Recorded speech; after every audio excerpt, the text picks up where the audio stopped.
The cricketers come on the field. They all look very smart. Irapali Prasana, Gigi Boy and Wadeka, Krishna Murthy and Vishnu Mankad. Them boys could well play cricket on any kind of wicket. They make the West Indies team look so bad. We was in all kind of trouble. Joey Carew pull a muscle. Clive Lloyd get about 3 run out. We was in trouble without a doubt. It was Gavaskar, the real master. Just like a wall, we couldn't out Gavaskar at all. Not at all. You know the West Indies couldn't out Gavaskar at all.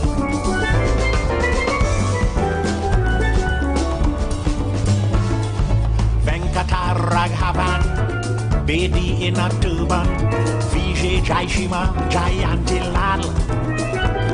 They helped to win the series against the West Indies at Sabina Park and Queen's Park Oval. 158 by Kanai really sent our hopes up high. Noriega 9 for 95, the Indian team they still survive. It was Gavaskar, the real master. Just like a wall, we couldn't out Gavaskar at all. Not at all. You know the West Indies couldn't out Gavaskar at all.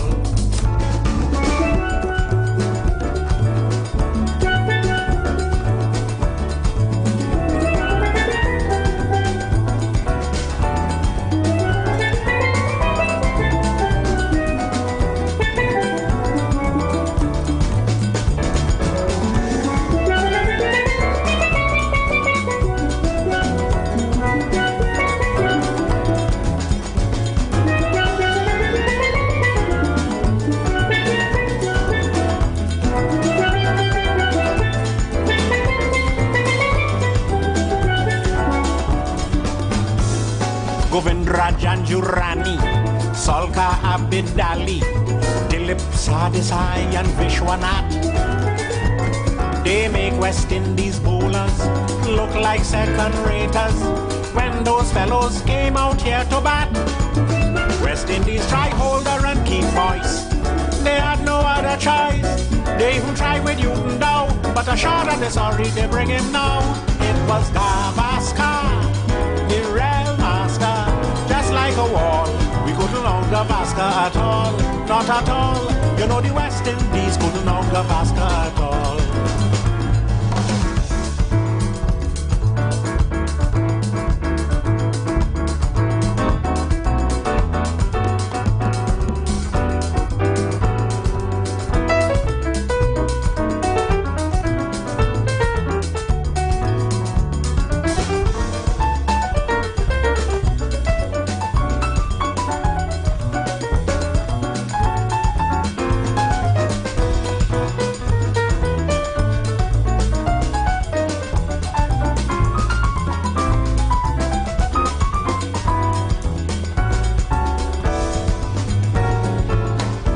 Desmond Lewis, also Charlie Davis, they take a little shame from out we face. But Sobers as a captain, he won plenty coaching before we cricket end up in a disgrace. Beatty here that he became a father, he catch out whole first in the cover. But when Sobers here, he too had a son, he made duck and went back in the pavilion. It was Gavaskar, the real master. Just like a wall, we couldn't out Gavaskar at all. Not at all. You know the West Indies couldn't out Gavaskar at all. You know the West Indies couldn't out Gavaskar at all.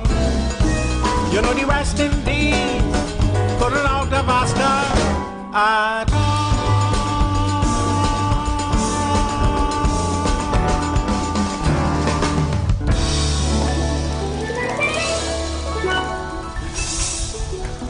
Good evening, good evening, good evening, Trinidad and Tobago. Good evening to all our listeners and to all those who have been waiting for this show to begin. Good evening. Hope you had a wonderful weekend this weekend, and you are now listening to the third umpires. It's only one of us here today, well, at this time, and shortly two more, our female umpire and another one of our senior umpires will be joining us. But today promises, as usual, to be a very good show. And we look forward to hearing you on the lines. As usual, you chime in to be part of this wonderful show. Good evening to those who are listening to us from New York, Karma, in New York, Brooklyn, my good friend in Miami, those that are listening to us from Chicago, those are listening to us from London, those who are also listening to us from Africa. I don't know if it's morning or night there, but I know it's something like that there now. Good evening. We appreciate you listening to us and having your comments from time to time. Some of you would text me, and some of you would call in on the show. So good evening to all of you. Today we have an interesting show.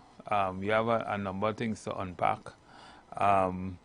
As we always say, that this show deals with a lot of what is in the news, both local and international. We try to analyze the information that is before us to bring you some of the facts and sometimes some of the popular decisions and positions held based on the information that is before us. So this is a talk show. This is a show mirrored on the field of cricket. And as we always say, the side that is batting is the government, and the side that is in opposition is the fielding side. So with that, I would probably want to start with probably the first issue that I think is making a lot of comments. And strangely, you know, what I'm hearing, reading, and seeing, especially on Facebook, seems to be bordering on lunacy and racism in relation to this independence issue or celebration. It's the celebration of independence or the non-celebration of independence, or what the government would have indicated as the reason for not having the independence celebration. Now, I don't know what is the real reason. I've heard people or persons indicate a lot of things as to what the reason might be, and you know, that kind of thing. I have my position, but one of the things that really irks me in Trinidad and Tobago is that we do things because we're doing it all the time, and we have a problem with change. Sometimes we have a problem with things that really we shouldn't really be having a problem with, right? We are accustomed doing this, so we want to continue doing it. My problem, and I've heard even Errol Fabian on a TikTok live said something, and it was kind of like in line with what I myself would have said and put up on Facebook. I think it was Friday. What is independence?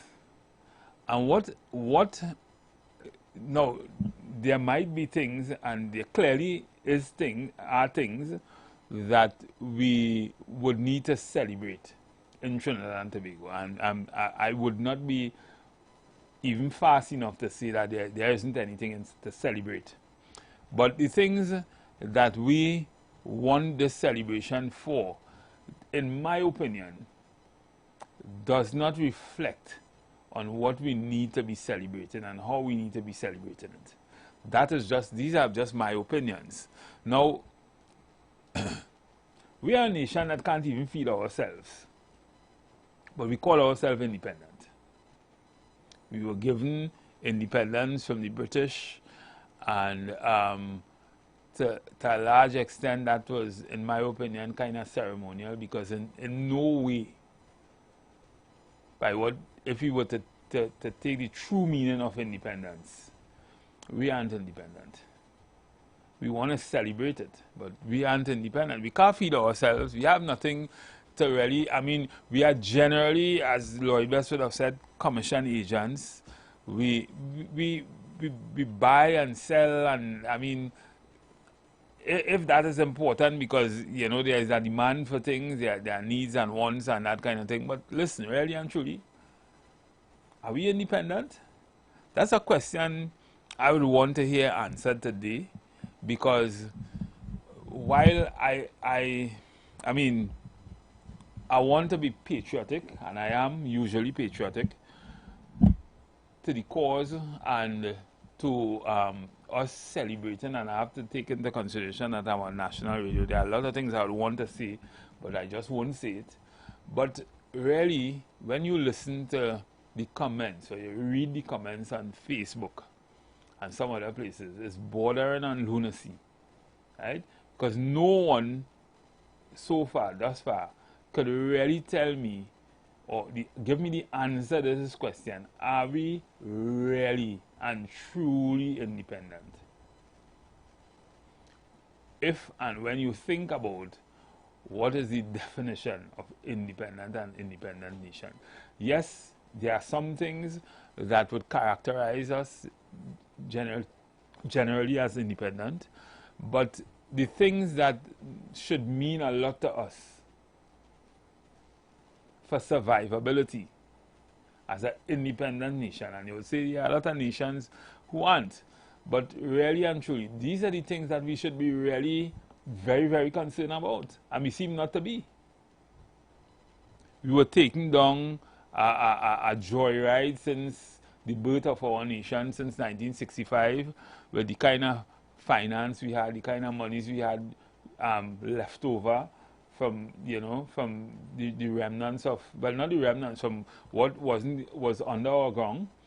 And to a large extent, we didn't behave as though we were independent when we had those kind of resources available to us. And so now, whatever the reason the government will have given us to why they didn't, I myself have some concerns about it. But because they border on national security and, you know, that kind of thing. But people, wake up now. Wake up. Wake up. The question must be, are we really and truly independent? And that's something, that's a question, that's an answer to which I would like to hear on this program today. And it is an answer, a question that must be answered. Let me just take this call. I'm seeing someone calling very early. Good evening, caller. Yes, good afternoon. Are you hearing me? I'm hearing you. Okay. No, that's the answer. Hello? Yes, caller. My answer is no. Right, okay, good. Right? You cannot... Hello? Yes, I'm hearing you. You cannot be independent if you are still living in your mother's house, eating your mother and father's food, drink, and not working on your own. If you are independent, if you go outside and start to work and mind yourself and all kind of thing, you'll be independent, right? How are we independent in Trinidad when we're sitting down waiting for the crumbs? For somebody to say, hey, look, even if it's prosperous, even if we are a prosperous nation, hey, look this, hey, look that, and if anything happened, we say the government fault, and looking for the government this and the government that, right? Independence means you make your own decisions together. I'm not talking about, you know, we make our own decisions, right? But I find no. Okay. The simple answer is no, we are not independent. Yes. Thank you. So I'm waiting for your yeah. So okay. Yeah, okay.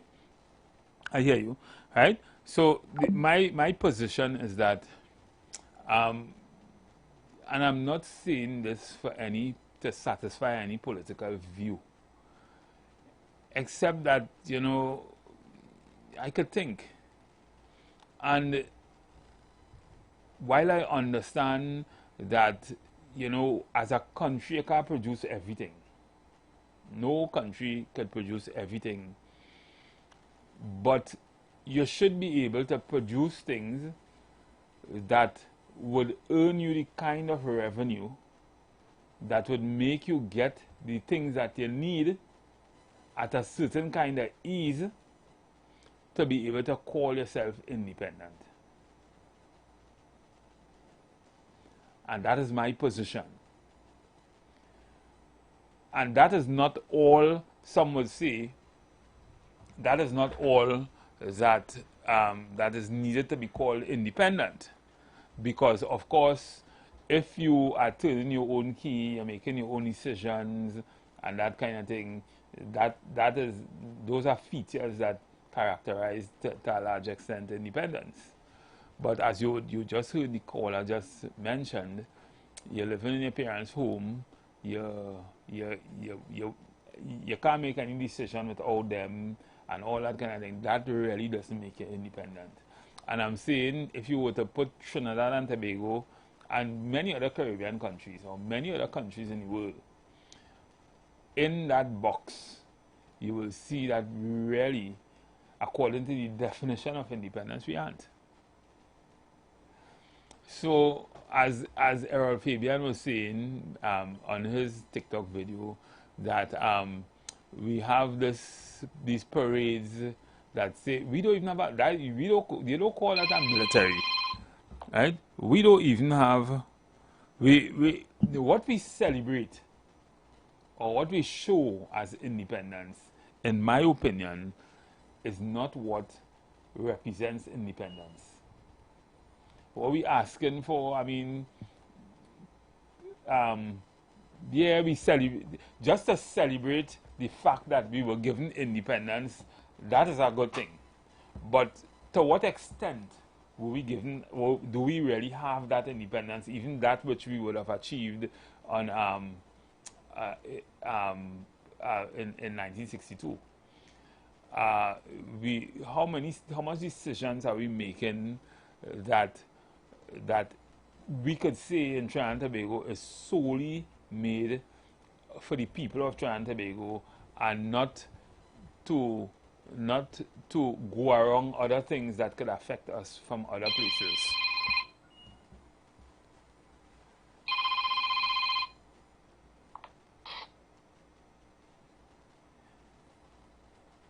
Yeah? How many? And those are the questions that one would need to answer. One, as a citizen, as somebody looking in, would need to answer. The kind of I was telling someone today that if you look at the issues that we have in Trinidad and Tobago today, with 1.4 million people, right? And you were to put that same, you were to juxtapose that same demographic in certain companies, and there are few of them around the world, where they have that in companies as employees, and what they are able to do, the kind of control they would have over managing their employees and that kind of thing. Because, you know, I always like to put things in perspective, in those kind of perspective. Sometimes you ask yourself, if we playing Chicky Pets, what we playing, what we doing in Trinidad? What are we doing? We still have the level of crime we have. We still don't know why we having it. We still talking around it every year in, year out. We still trying to bulldoze ourselves into fixing it without understanding the root cause, without understanding the real problems, without knowing the people of Trinidad and Tobago. And all these things to me says something about Trinidad and Tobago, which in my opinion is not independence. But good evening, we also have our female umpire joining us, Simoy, I don't know if you was listening in to the discussion.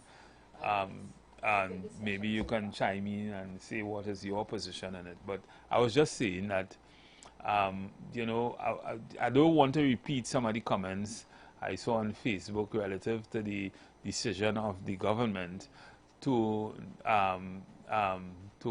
not cancel, but maybe to postpone Independence Day celebrations this year. And it's kind of like unpatriotic. It's kind of sad to hear the comments. Now, I don't necessarily agree with the government and its position, but because it could have some other deeper, reasons as to why. But when you listen to the comments, it's more like political adversarialism. You're kind of like hearing people not really thinking, and that's sad. And then when you put all of that into what is independence? Why we celebrating independence? What we should be doing to celebrate our independence? It really frightens me as to the extent in which people are thinking. Absolutely. So, for me, I'm looking at it from, good evening, everyone. Mm-hmm. Thank you for joining us. I'm looking at it from two perspectives. First thing is this. It appears as though it may be a national security issue because we are hearing floating around challenges with... Yes. All right, so good afternoon again. And the discussion is the relevance of what is happening with the State of the Independence Day celebrations. And I'm saying I'm looking at it from two perspectives. On the first end, we have some reasons that allude to national security issues, threats being made to persons in higher positions, and that is quite sad. And on the other hand, there's a call for a National Day of Prayer. Mm-hmm. So for me, it's not necessarily a bad thing if you are looking at the state in which the country is. This is not a good look for us on the international stage because it says that things are so bad criminal-wise that you have to close off public celebrations. That is the way it can appear. We are already on high-risk type of lists. That's not a good look. Look at big USA, and they have to call the National Guards for protests in Washington. I mean, correct. So all these things, I mean, sometimes countries have to do what they have to do. And that's what I'm saying. It's a situation where you just may have to do what you have to do. But on Facebook, there are other arguments about the state of the finances in the country. Well, is it so bad? But that could be a reason too. But who is responsible for the state of finances? Who was responsible for the state of finance? Exactly. We don't have a budget as yet. We don't know what's going on. So even if you use that as an argument, then you can't be blaming the office holders right now. That. You have to blame somebody else. I just saying. Right. So those are two areas that we have to explore because the reality is some promises and commitments. I want to say promises, but some things were committed to the public.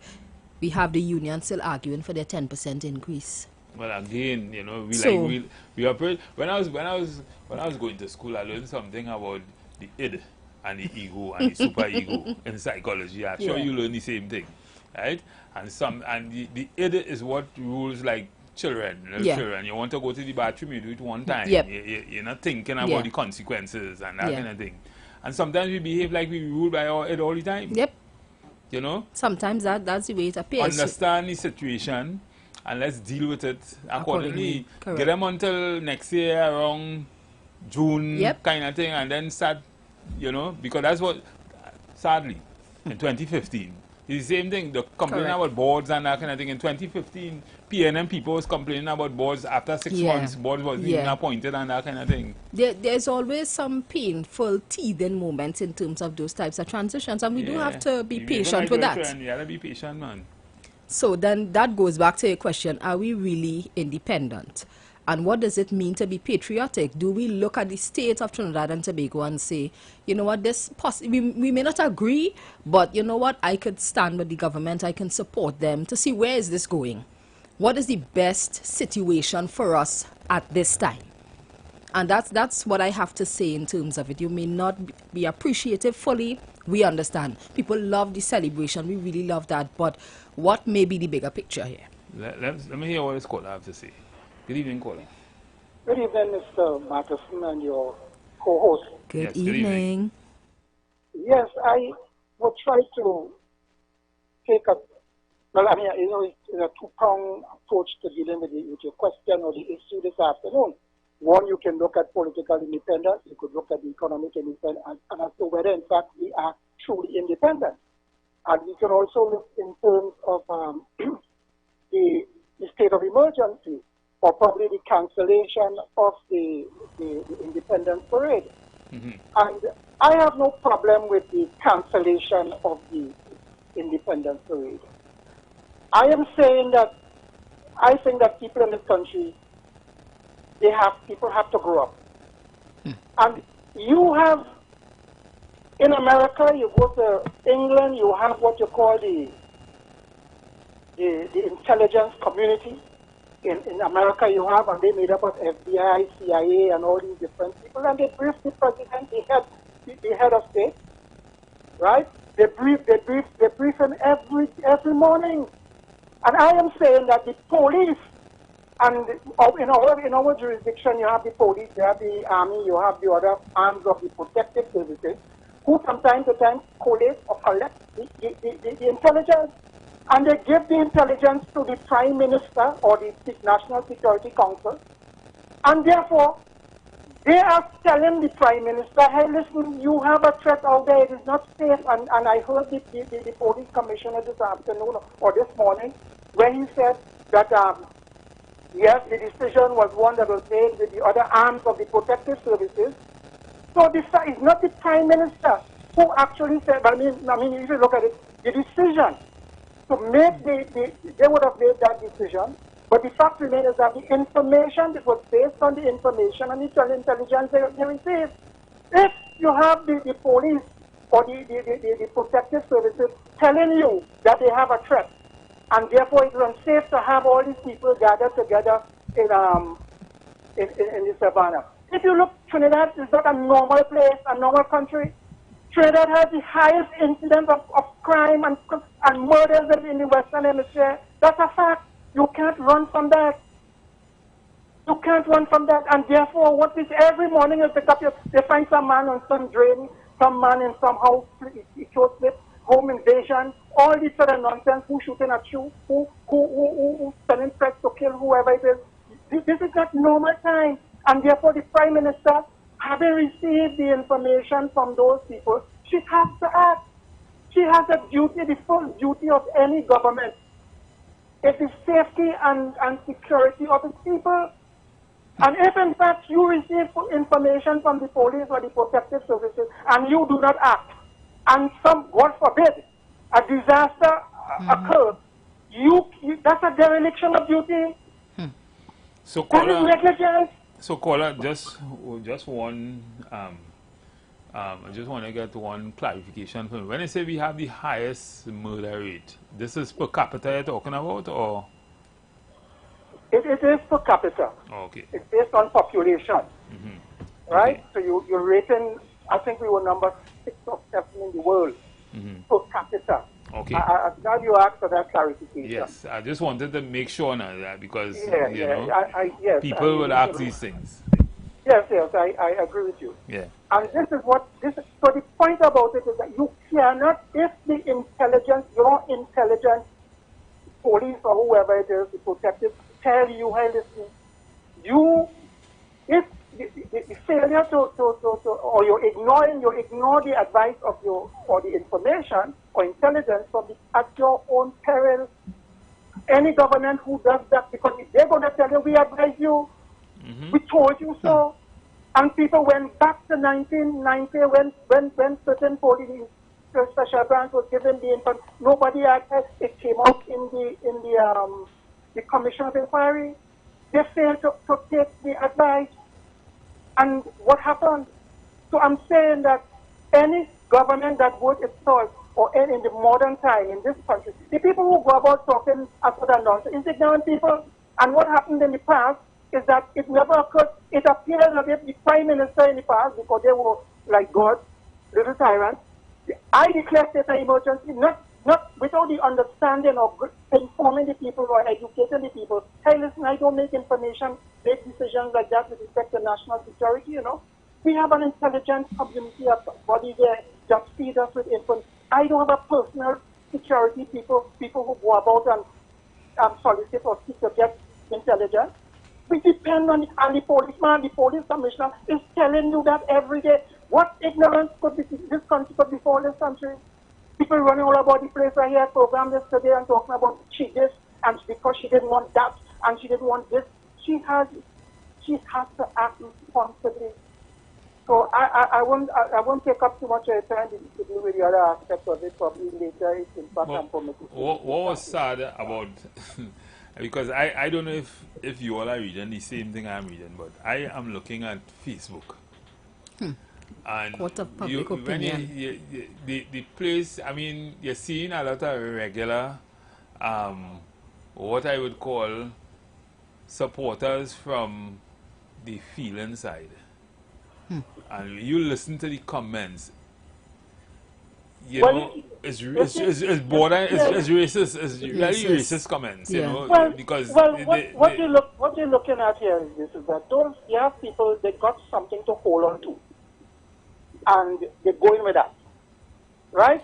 And this country, based on the divide, it has always been, and I don't make any apology for that. The feeling side always use race as a tool for mobilization.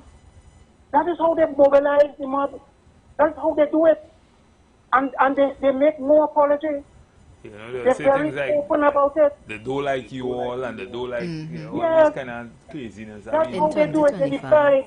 They divide and rule. That's how propaganda. The funny thing about it, you know, when they are in office, the very people that they say they call you all year that they don't like. That's correct. They are the ones that disabuse all the time. That's correct. They are the ones at the bottom all the time. Yep. So clearly, I mean. But they don't. Let me tell you something. You have to look at the class structure in this country. People say class, and even within that party itself, you have people. And I make no apology. I see it in UE. I see it all about the place. You have a certain class who believe that they can ride the back of the lower class, the poor, those people at the ground. The funny thing is, the funny thing, caller, is constructive. They know what they're doing. It's not like they're doing it inadvertently. They know exactly what they're doing. Yeah, so it's like the plan to do it that way to capture the imagination of that group of people that are not thinking. That is it.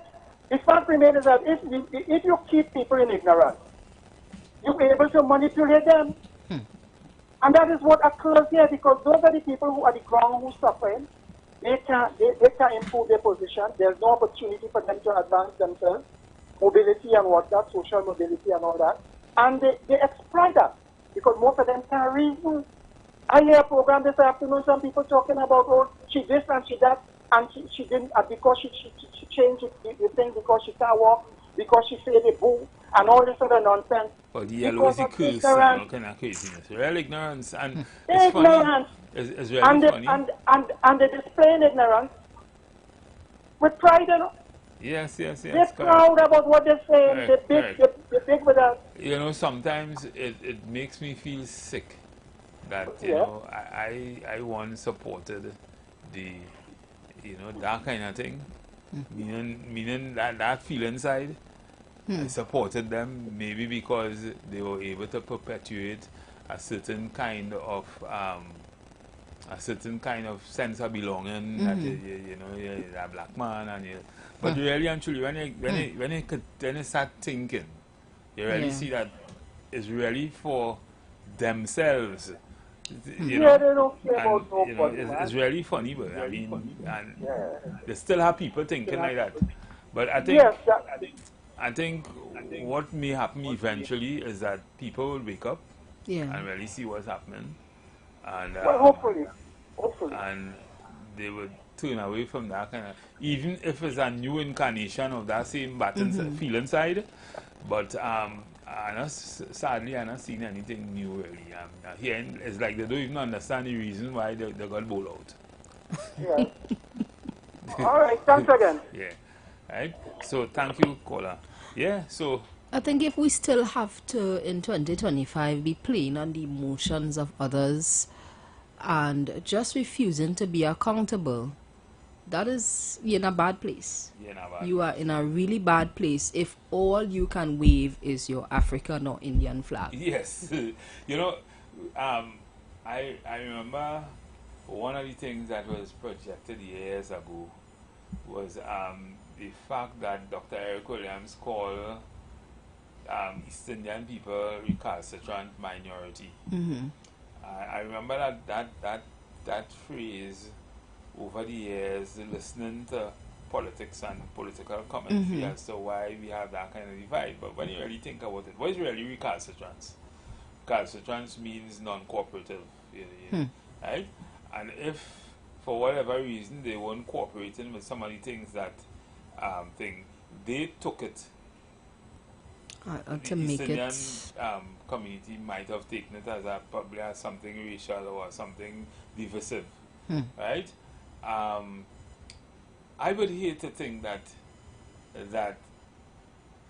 the persons who vying to be in office on the other side, who call themselves an African party, because that is not really, that's by no stretch of the imagination an African party.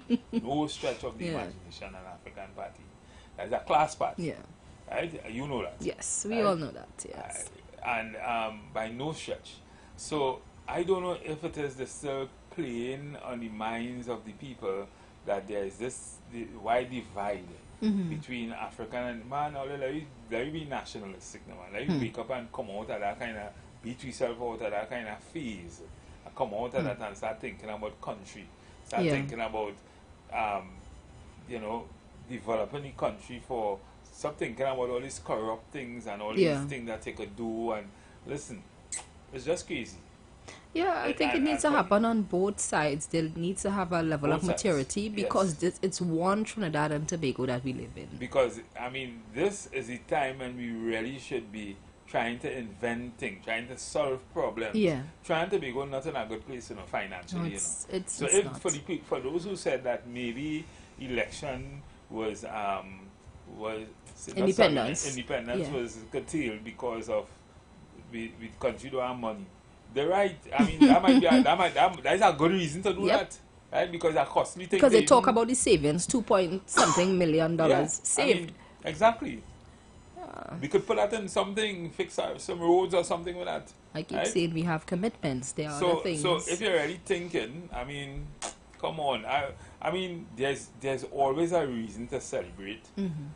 Milestones. There's always a reason to celebrate things like independence if we could. There's always a reason to have a birthday party. Correct. Right? If you could afford it. Is this the return of ban your belly? Tighten your belt? Well, just saying. Yeah, well, there's a measure of tightening that's happening. That happened in our history already, trying to make there's with respect to independence. What happened during COVID? What happened during COVID? You couldn't do anything. Good. Right. So then you ain't go there if they do it for 1 year. Let's hear what the public have to say. Talk and all the madness. That's all we run to. Let me hear what that is. Let me hear what that is. Because this to me doesn't make sense. Yeah? Like a lot of other things, after elections, you really want side and win. Yeah. Let them back. Let me see what kind of runs the point on the board. Good evening, caller. Yeah, good afternoon to the officiating umpire, and I think there's a square leg umpire. Yes. Officiating this afternoon. All right. Well, as a political analyst in my own right, I do not know what to say about this situation. The government, in its wisdom, has decided not to have independence parade for no, caller, if you get cut off, you would call us back at the end, at the outside of the break, after the break, because we'll be going on a break shortly, right? Probably in the next few seconds, but go ahead. Yeah, but my thought is that what will happen now if the government should say, We're not keeping carnival because. All right, well, let's take this break. You'll call us back. Thank you. You've got bills to pay, and so do we.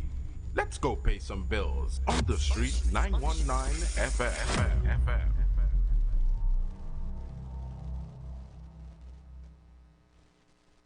Join the winning team with Pasta Alkaline John every Wednesday from 1 p.m. to 2 p.m. and every Thursday night from 8 p.m. to 9 p.m. live on the street 919 FM as he talks about IWER, the power of 5 fruits, one of the most powerful antioxidant supplements on the market today. The 5 superfruits in IWER are mangosteen, acai, pomegranate, goji, and nuni. These fruits have a positive and profound impact on human health, performance, and disease. Join him as he gives live testimonials of the IWER healing powers. To get more information, you can contact Pastor Alkaline John at 516-286-7079, or you can visit his webpage at www.alkalinejohn.com. Remember, every Wednesday from 1 p.m. to 2 p.m. and every Thursday night from 8 p.m. to 9 p.m. live on the street 919 FM. If you love summer and you love pizza, then you'll love Pizza Hut's all-you-can-eat summer. Head to the Hut for our big buffet every day. Then simply upload your receipt to our social media pages for a chance to win a PlayStation 5, a 5-island cabana experience for you and 9 friends, and so much more. Check our socials for details. Pizza Hut, now that's delivering. Don't miss the biggest price meltdown at Furniture Plus this summer. Shop dining room sets from $15.99, bedroom combos from $20.69, plus free delivery with select living room furniture. Shop the best deals at Furniture Plus today. This Java, get ready to chase the crunch with KFC. Dip it, dunk it, and drip it with our juiciest chicken tenders ever for as low as $29.95. It's Java, it's summertime. KFC makes it all come alive. Big lines turn into big appetites. Hit the beach with KFC. Yeah. Choose our hot and spicy or extra crispy non-spicy tenders and dip, dunk, and drip into our flavorful sauces, Java style. To the spice of the summer, let's go. So, chase the crunch and make Java finger-licking good with KFC. The #1 bookstore in Trinidad is having the biggest back-to-school sale for the holidays. Shop at Sharon's Bookstore for the biggest back-to-school sale. For all your kindergarten, preschool, primary, secondary school, and tertiary education supplies at ridiculously low prices. Sharon's also carries a wide range of sneakers, socks, t-shirts, vests for girls and boys, and much more items for school. So don't miss Sharon's back-to-school sale. Now on Eastern Main Road, San Juan, Tunapuna. 2 locations at Trin City Mall, ground level and first level. We're also open on Sundays from 8 a.m. Check us on Facebook for up-to-date info and promotions. Also, message us for a quick response. Looking for a preschool for your child? Well, look no further. At Leaping Learners Preschool, we believe that every child deserves a jumpstart to success in a safe and loving environment. We prepare your little ones for primary school while giving them the care and attention they deserve, whether they're 3 or 7 years old. At Leaping Learners Preschool, we cater to children with special needs and provide long hours of care from 6 a.m. to 6 p.m. so you can rest easy knowing your child is in good hands. And for our tiniest learners, babies aged 3 months to 2 years, we offer nurturing daycare services to help them grow and thrive. Join the Leaping Learners family today. Find us on Facebook and Instagram at Leaping Learners Preschool or visit our website at leapinglearnerstt.com to learn more. We are located in Barataria. Called 744-1523. That's 744-1523. Your child's future begins with a leap.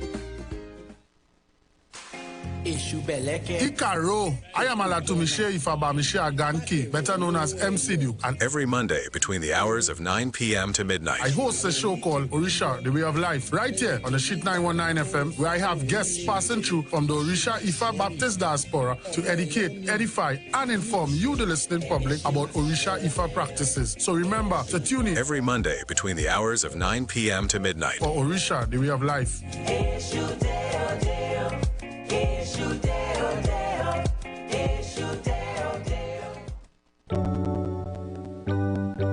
Blessings in the wonderful name of our Lord and Savior Jesus Christ. You are invited to listen to the Final Hour broadcast heard every Monday from 12 midnight to 5 a.m. in the morning on The Street 919 FM radio. Here my mom, Pastor Helen Garcia, and myself, Pastor Valentine Garcia Jr., preach the Word of God to the elderly, youth, and children. We can be contacted at 629-0113 or 623-8444. The church is located at 26 Prince Street in Port of Spain. We look forward to you joining us. God bless you.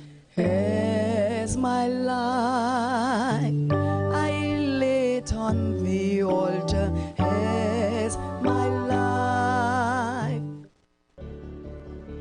Tune in to The Street 919 FM every Friday from 9:15 a.m. to 9:45 a.m. with Kingdom Health Services, situated at number 125 to 186 Eastern Main Road in Tunapuna. For the program Health and Healing, merging the old with the new, with Mr. Brent Diet. For more information, call 318-7471 or 484-0141 or 360-4100. It's all about Kingdom Health Services on The Street 919 FM. Share the live. Share the live. The Street 919 FM on Facebook and Instagram. Share the live. Iowa George on Instagram. Share the live. Iowa TV and Street TV on YouTube. Share the live. The Street 919 FM. Yes, ladies and gentlemen, we are back. And shortly we'll be taking your calls on the issue. So we were talking about the issue of independence and some of the reasons, maybe those that haven't been given to us in the government release on it as to why we're not having an independence celebration this year. And instead, you know, a day of prayer is not a bad thing. I mean, the Pope and them give us a Bible, or they'll go and pray and come together and rejoice as good citizens and, you know, that kind of thing. And maybe we wouldn't have the amount of crime. People start seeing a brother hungry, you give him something to eat. A neighbor plans something, a next neighbor plans something, you exchange, you barter, you do all these things. And all these things, maybe, if you do that on Independence Day, the day we supposed to be celebrating independence, you might be a better citizen. I just say. Right? So, what was your position on this whole, what you usually do on Independence Day?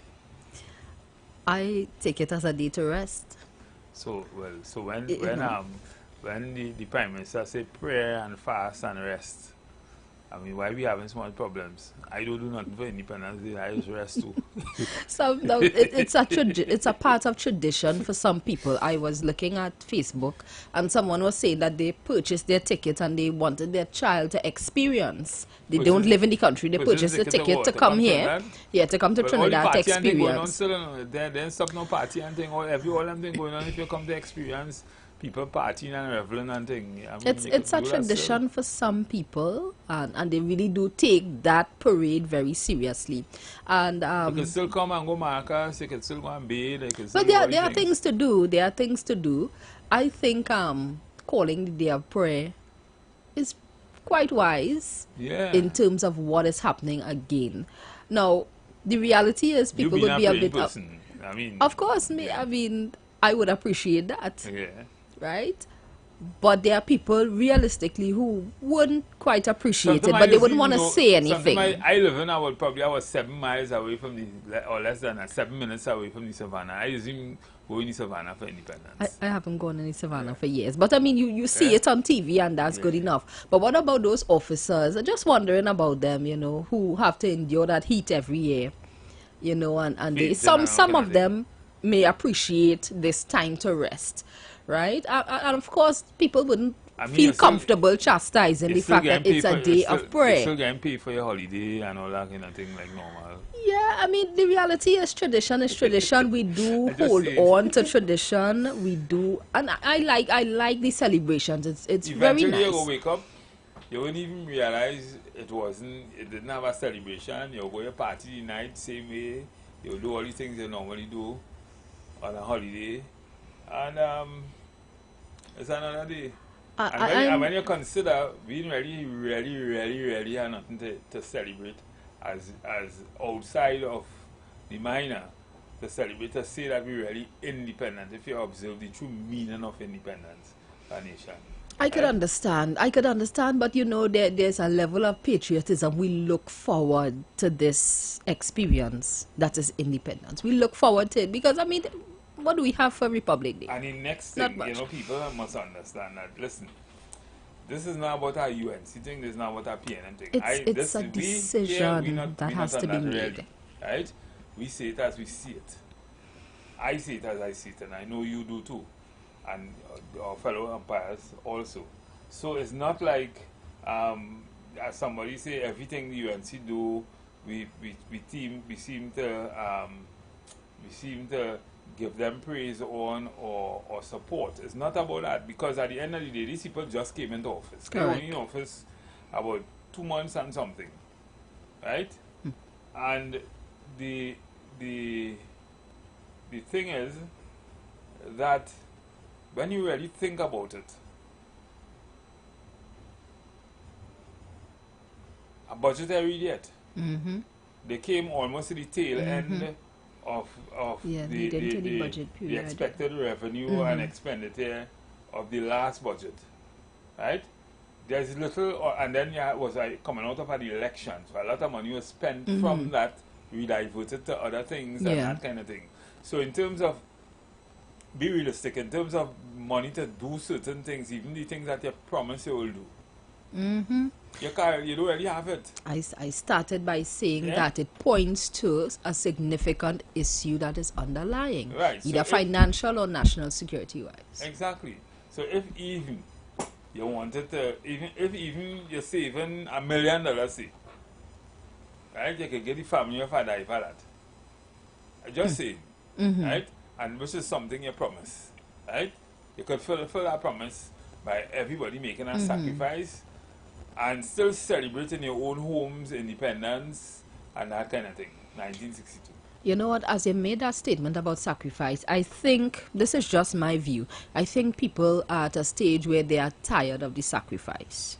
Think about it, we just came through a period with a last government that would have asked us to make some sacrifices here and there, right? So what is the next 6 months or so, right? Yeah, but there was a promise, there was a, you know, when this team, this button side came into power, people felt hopeful that things would change. Still, I still feel is it realistic in terms of the time that we are giving them? It's not realistic. Things would not change right away, but we are who we are. I still feel hopeful, and for that reason, there are people who would feel like, I think this is too early to be banning belly, and you know, we don't want to hear about that. What about that 10%? I saw somebody on Facebook say, what about my firearm? You know, so people are looking for immediate rewards. So the person who say, what about my firearm? So wait now, let me expect the government to come and give you a firearm. And that's the point I am making. People apply for their things and they feel as though now is the time. Change has come and we want to reap the rewards. Perhaps we can look at it from that perspective. I question in relation to the man who emptied the clip on the two people last week. No, but it's people don't want to sacrifice anymore, and that's basically it. That's sad. That is not just sad, but that's unfortunate, because at the end of the day, it don't work like that. And well, we know that. In the beginning of the show, the concept of consciousness and the id and the ego, and that kind of thing, and the super ego, and they'll learn this in psychology. The id, the ego, and the super. But what the id is immediate gratification. So you tend to satisfy a need by immediate gratification. You want immediate gratification one time and something comes. That is a child who's only trying to do that, babies. Right? As soon as you develop a consciousness and you could think, you could think for yourself, you start seeing the value of, you know, of thought, of understanding how things work. Right? Not because they say that on a platform it could happen one time. They say that not knowing what the true financial state of the country is. So you had to wait, you had to allow them to be able to do that, and then I judge them. So which I say, get them until June next year, and then let me judge them. Yeah, Let me start judging them. I and all will have things to say. Yeah. Right? Good evening, caller. Good evening, caller.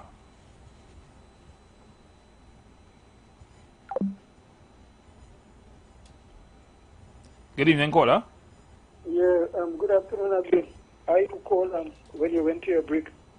Yeah, I was saying, if the government has intelligent reports that it's not fit and proper to have Independence Day parade this year, I do not see why this big hullabaloo. Because what I think people miss is not Independence Day, no? If you jump up with the parade on the street, people really take it out, right?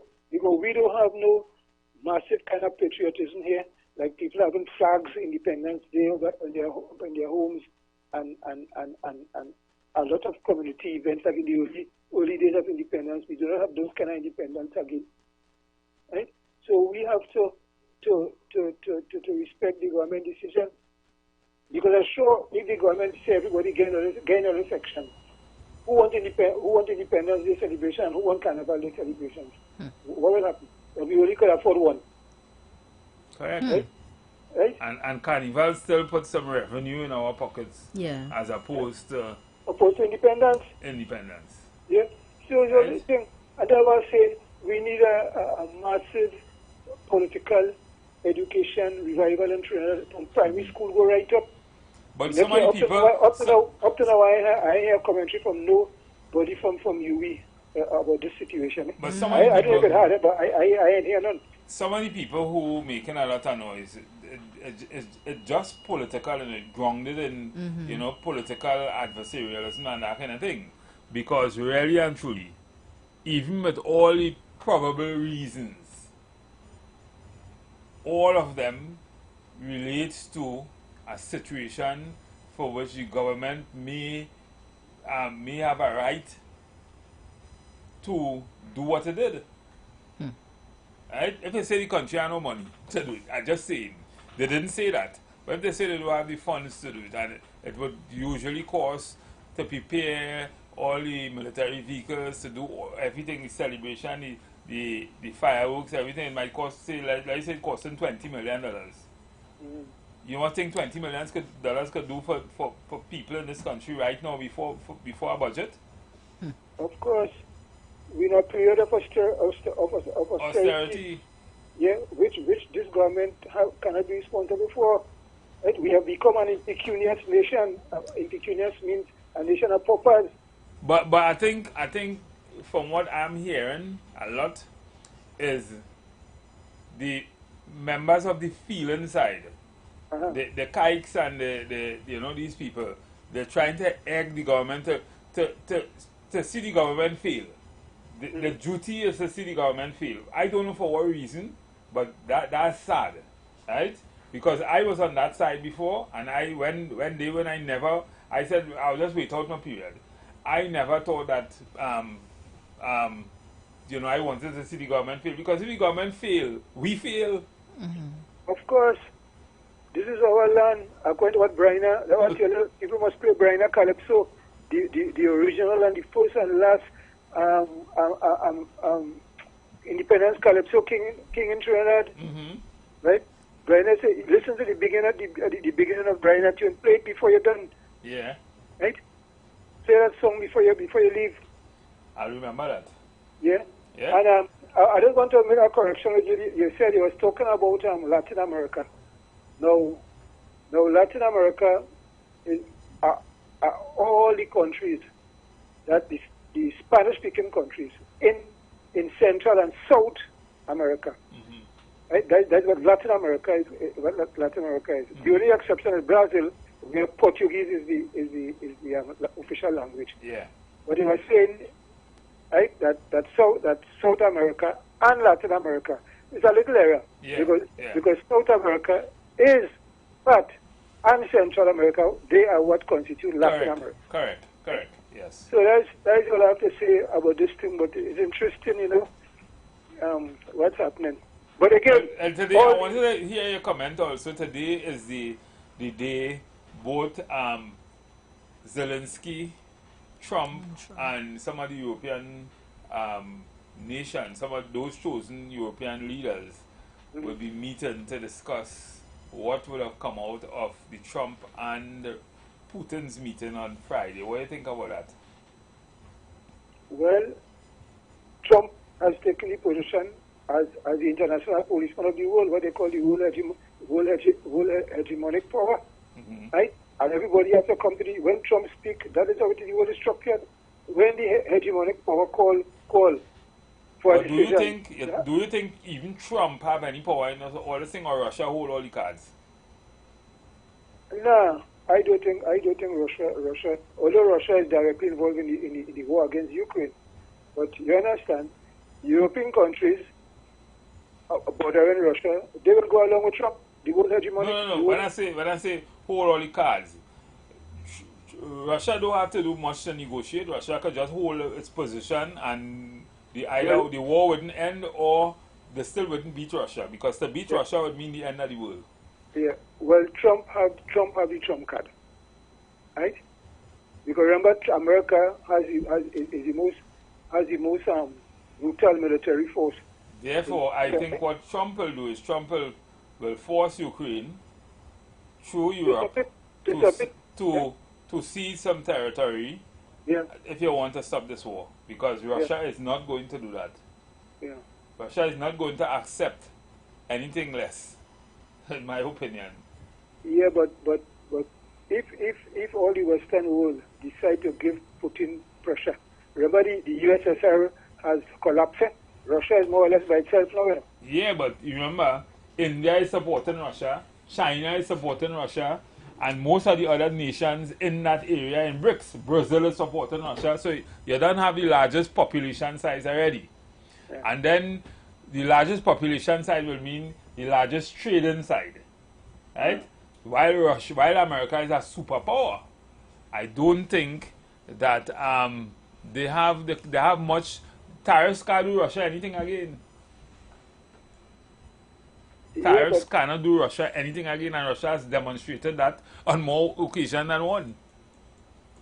Yeah, but the BRICS, remember the BRICS at 11 members now. I think Indonesia was the last one that took membership in July of that last one, July. And I remember they more or less focus on cooperation, South, you understand?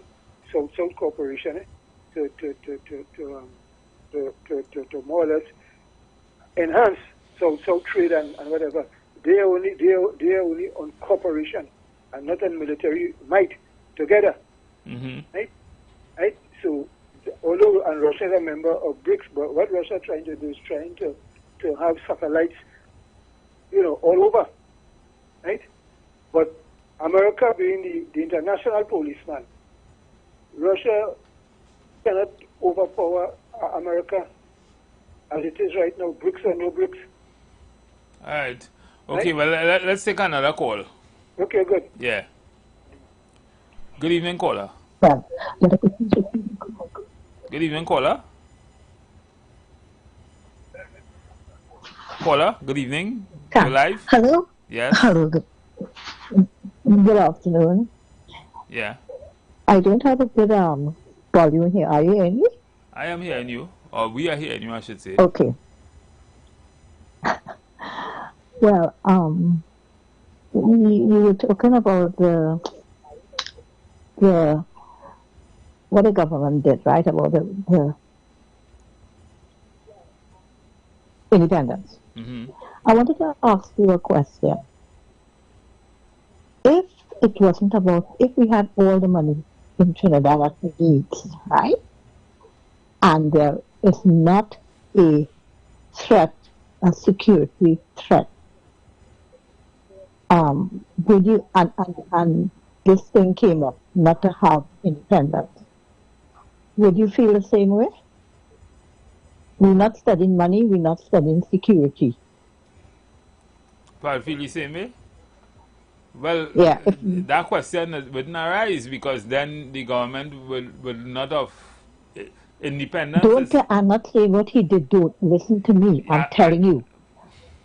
No, you don't say then the government. I am telling you, the government says no independence, just what they say now. But I am telling you, there is no, let us say there's no money problem and there's no security problem. And so you are saying the only reason to have that is because security and money, to have no well, you answer that question. You answer that question. I don't know how to answer. No. That's what I'm asking you because I know why. Well, tell us what is your thoughts about it. Wait. That's why I said I wanted to get your thoughts. Well, I wanted to get your thoughts. We have it on show here. We have it on show where we speak, and we ask you to give us your thoughts. Right, so we have given you our thought already. You tell us what are your thoughts. No, but all right. I'll say, but you give your thoughts based on say they want money or they want security. That is why you gave your thoughts because you said because of the security risks and because of all the money. Anyone. But I wanted to hear your thoughts. That's why I'm telling you because my thoughts are. Already you weren't listening. Because my thoughts. Okay, tell us that's what you want to hear, your thoughts. My thoughts, I didn't want to make it about my thoughts. That is what I'm trying to tell you. I didn't want to make it my thoughts. But my thoughts is, even if there isn't a security problem or money problem, to me, the celebration is not warranted. To me, that's what I'm saying. To me, that wouldn't make sense to other people.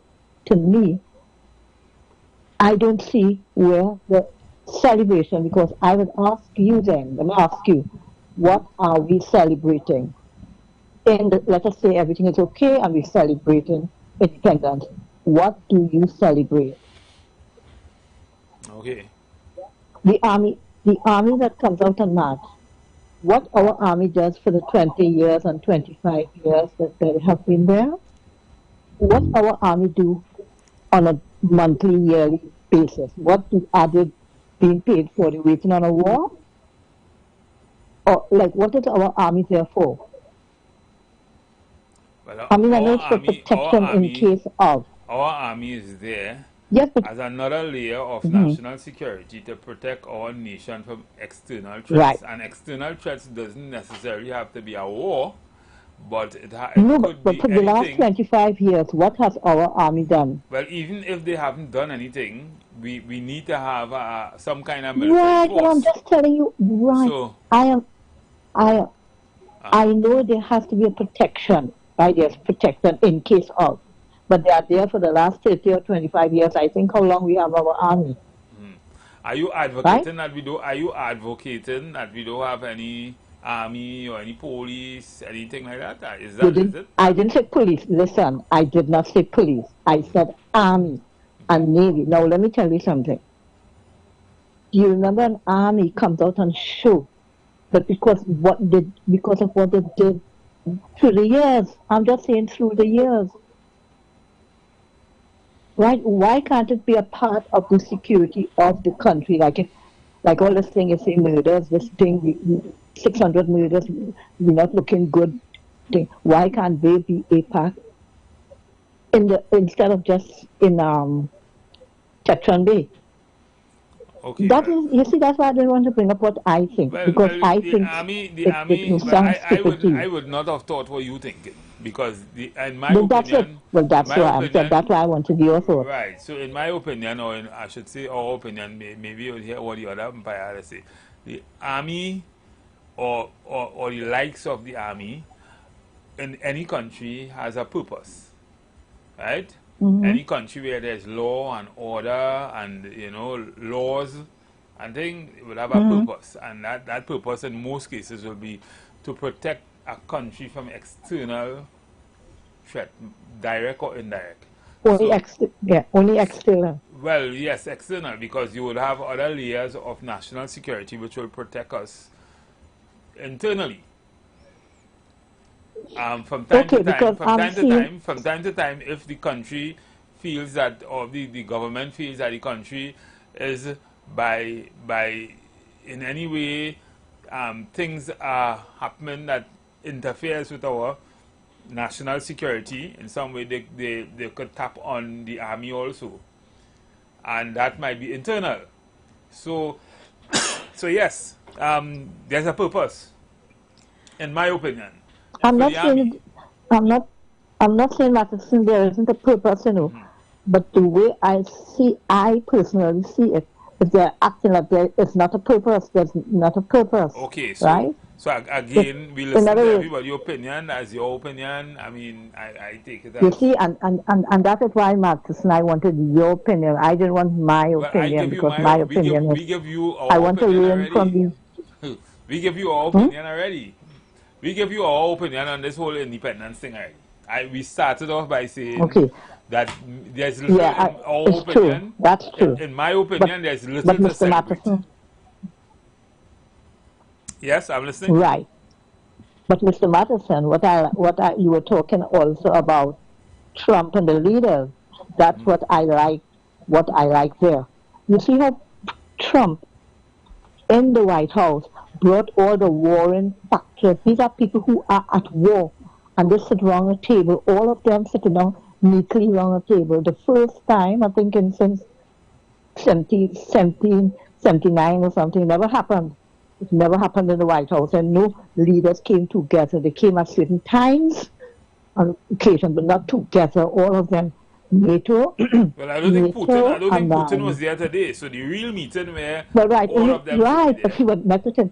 Right, but I'm talking about the whole of NATO leaders and Europeans. Everybody was there. I'm talking about people who are fighting, and we don't. And what I like, we are watching it and watching the words, not the personal talks they have between themselves, as you say, when he go in the Oval Office. But when he's there, I am listening how every leader, every time he says, yes, so-and-so talk, I like you, and he talk, everybody listen. But that should be of great importance to us in Trinidad also, because whatever happens there, but what I like, consequences here also. Over here, that's what I'm coming to tell you. Over here, and these are people who are at real war, killing and all kind of thing, and they're sitting down. Over here, I have not seen like the unions around a table and we watching it. I'm not talking about, I don't know if they do it, but I'm talking about the nation watching the unions and the opposition and the executive, everybody around a table. I'm making of them. And whoever is warring or whoever agrees around a table together, you don't see that. It's always they tell us that and they tell me this. I don't like that. Everybody should be together at some point in time and come on common ground, agree to speak about the ills, whatever bothering them. We can't even get the people who, because nobody here fighting. Like I have never seen, these days, the union pick up a gun and say we fighting the other people and all kind of thing. And we can't go around a table like the opposition, the executive, and the people agreed, come together around, they meet and they see them in Balizé House or the diplomatic or the president's house or whatever it is. I guess they will come to that sometime soon. I guess sometime soon, they will. You feel so? They will come to that. Necessity will almost make that happen for sure. Well, I find that should be happening all now. Well, maybe they didn't feel the time necessitates it at this time. I don't know. But I'm almost sure that will happen soon. Okay, I'll trust you. Yeah. I'll trust you and that will happen soon. Wait. Yeah? Okay. Okay, yeah, thank you. Thank you. So I listened to the caller, she always do make some sense sometimes. But we have some other things I want to discuss. And, every day as who we are, you and I and the other members of the team, because we are to a large extent HR and, employment law people, it is always wise to have discussion on things like productivity. Yeah. And some of the concerns that, are raised by the politicians. I was listening to Ken Ali on a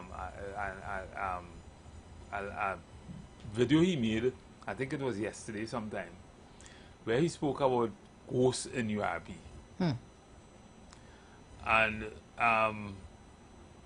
just thinking back, what that does to the country, because he spoke about the amount of monies that was spent over the time and how it did not benefit the country. And, you know, people on URP payroll, but they work in other places, and it was, he spoke about it about in the last 10 years, but I want to tell him that didn't start last 10 years. It may have started under the, it may have started under the feeling side, but it certainly was continued under the baton side also. So both of them have, you know, a lot of skeletons in the closet as it relates to that. But just that alone, taken into consideration, I mean, I heard a name bandied around, somebody, a person I know well. I can't remember that person working in URP, but I didn't know that person was getting $9,300 a month. Wow. Right? Working on a radio station.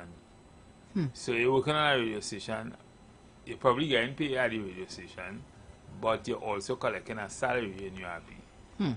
And he spoke about a number of situations like that.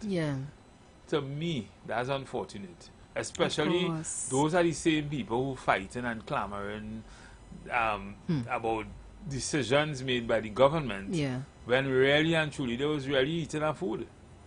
That's a sad situation. And it's sad that they now realize they can't eat that food again. And so they will do anything to more or less sully the name of the government or put really, and listen, let me tell you something. And people talk a lot about the UNC. I and all was one of them. If you go back and check my Facebook, prior to 2015, I was a mad blogger, I should say, against the UNC and what I consider to be corruption. But listen, you come and you do the same thing or worse.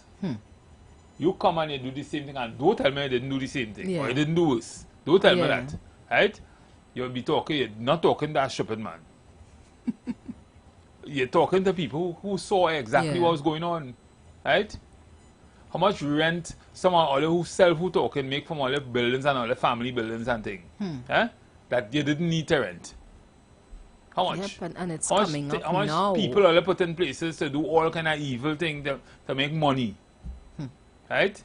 So really and truly, while all they're talking about the UNC might only thinking about the race and Indian and that kind of thing, all those only thinking about the rich people and people looking like all here. At the end of the day, the people are suffering still. Anyhow you take it. So stop talking. Let the people do what they had to do, because they said they're not going to do the same thing they did in 2010. Right? 2010 to 2015, they say they're not going to do the same thing. They have goodwill. A lot of people voted for them. A lot of people didn't vote for you.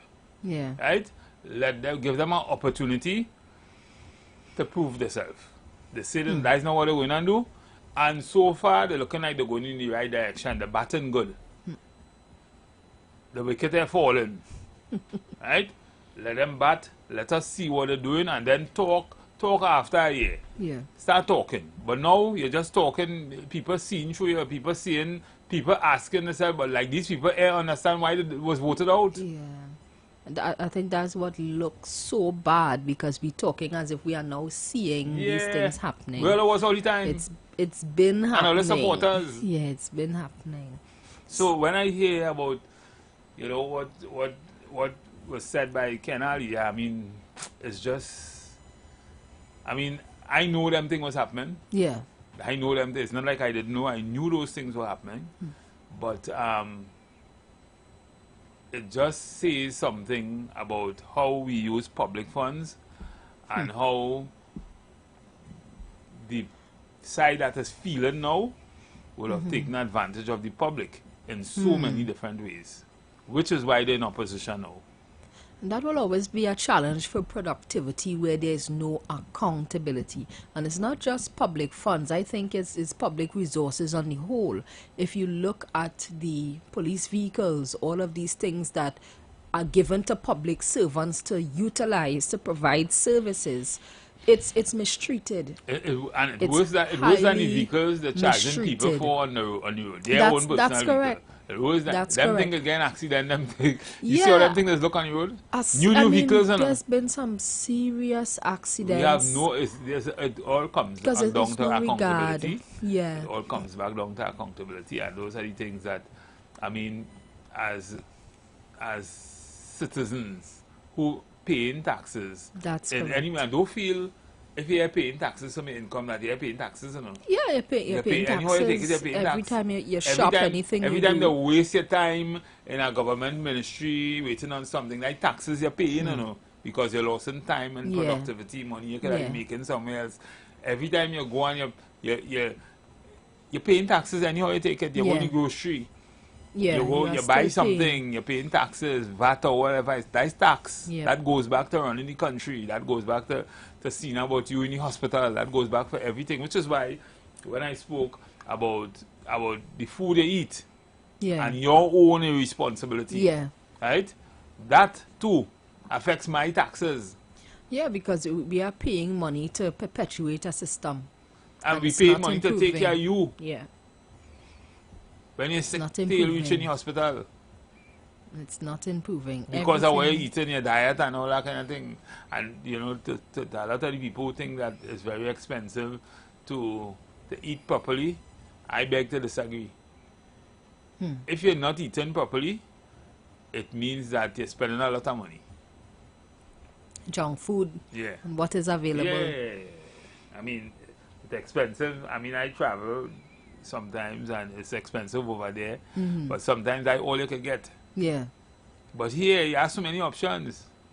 You could cook your food. Yep. You could, you know, you could plant your food. Yeah. Everybody have a little, if it's a little 3 meters space of ground. Space to do your own unless gardening. you live in an apartment up higher up, and even in your apartment you could plant things. You know, you have things you could buy these little grow box and that kind of thing. Yeah. Grow tent and put it in a room and grow your food in it. You know that? I've heard about it. Yeah. It have its own UV lighting. Yeah. You can't see it covered down in the tent. It have its own UV lighting. It have its own blower to pollinate, self-pollinating. It have everything, and you could grow your own food in your little room.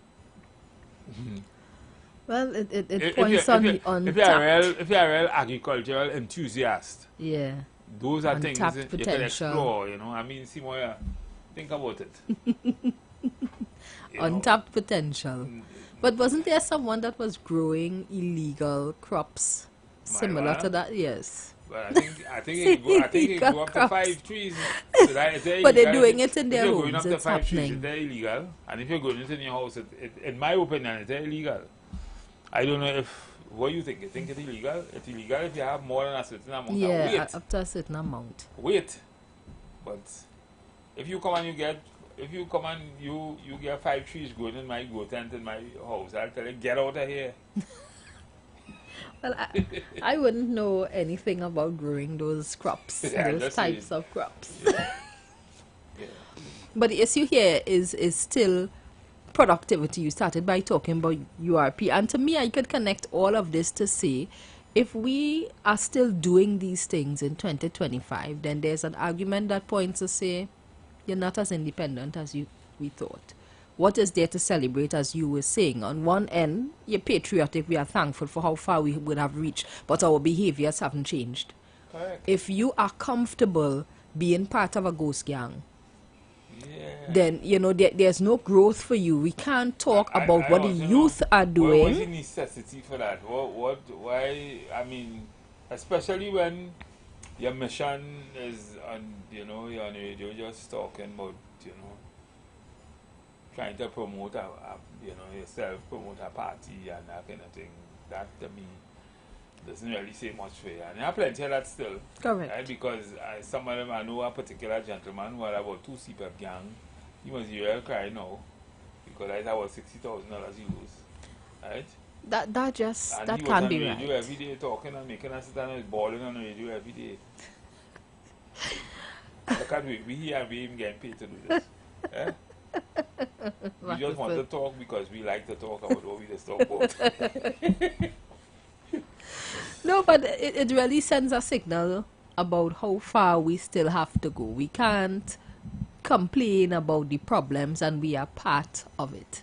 We are not trying to make improvement. So I am saying this ghost gang thing, if you give a man an opportunity, he will eat a food. He will. And it says a lot about So our personal integrity. Man are corrupt by nature, or is it that Trinidadian men? Trinidadians are corrupt by nature. I would say man is corrupt by nature. Let me take this call. Good evening, caller.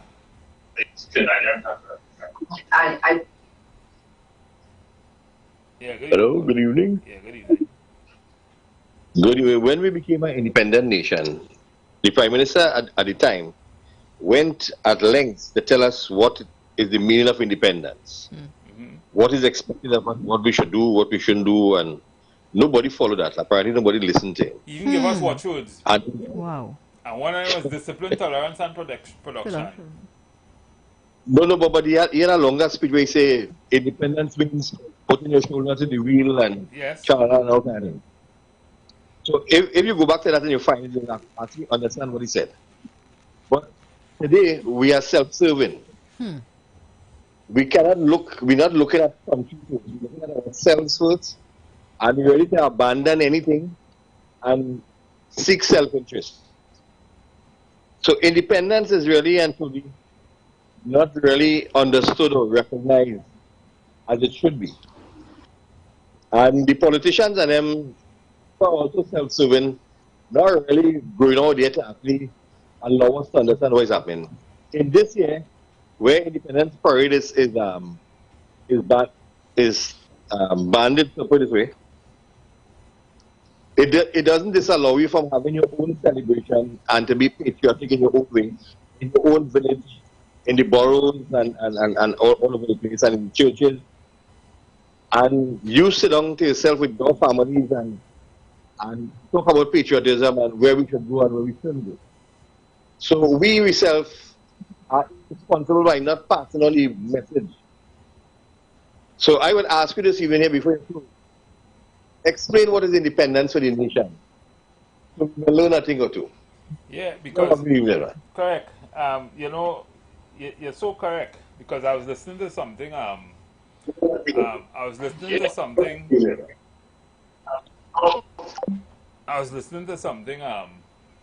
Errol Fabian said. You know, independence celebration should be like a harvest, in my opinion. Where you bring out all the things that you invent, all the things that you planned, all the things that makes you independent as a nation, right? Because that's what independent is. Independent is the ability to live in a country free from foreign intervention, free from like how they used to live in probably nomadic, times when I planned. You plant and we barter, we exchange, we do things all among ourselves. Right?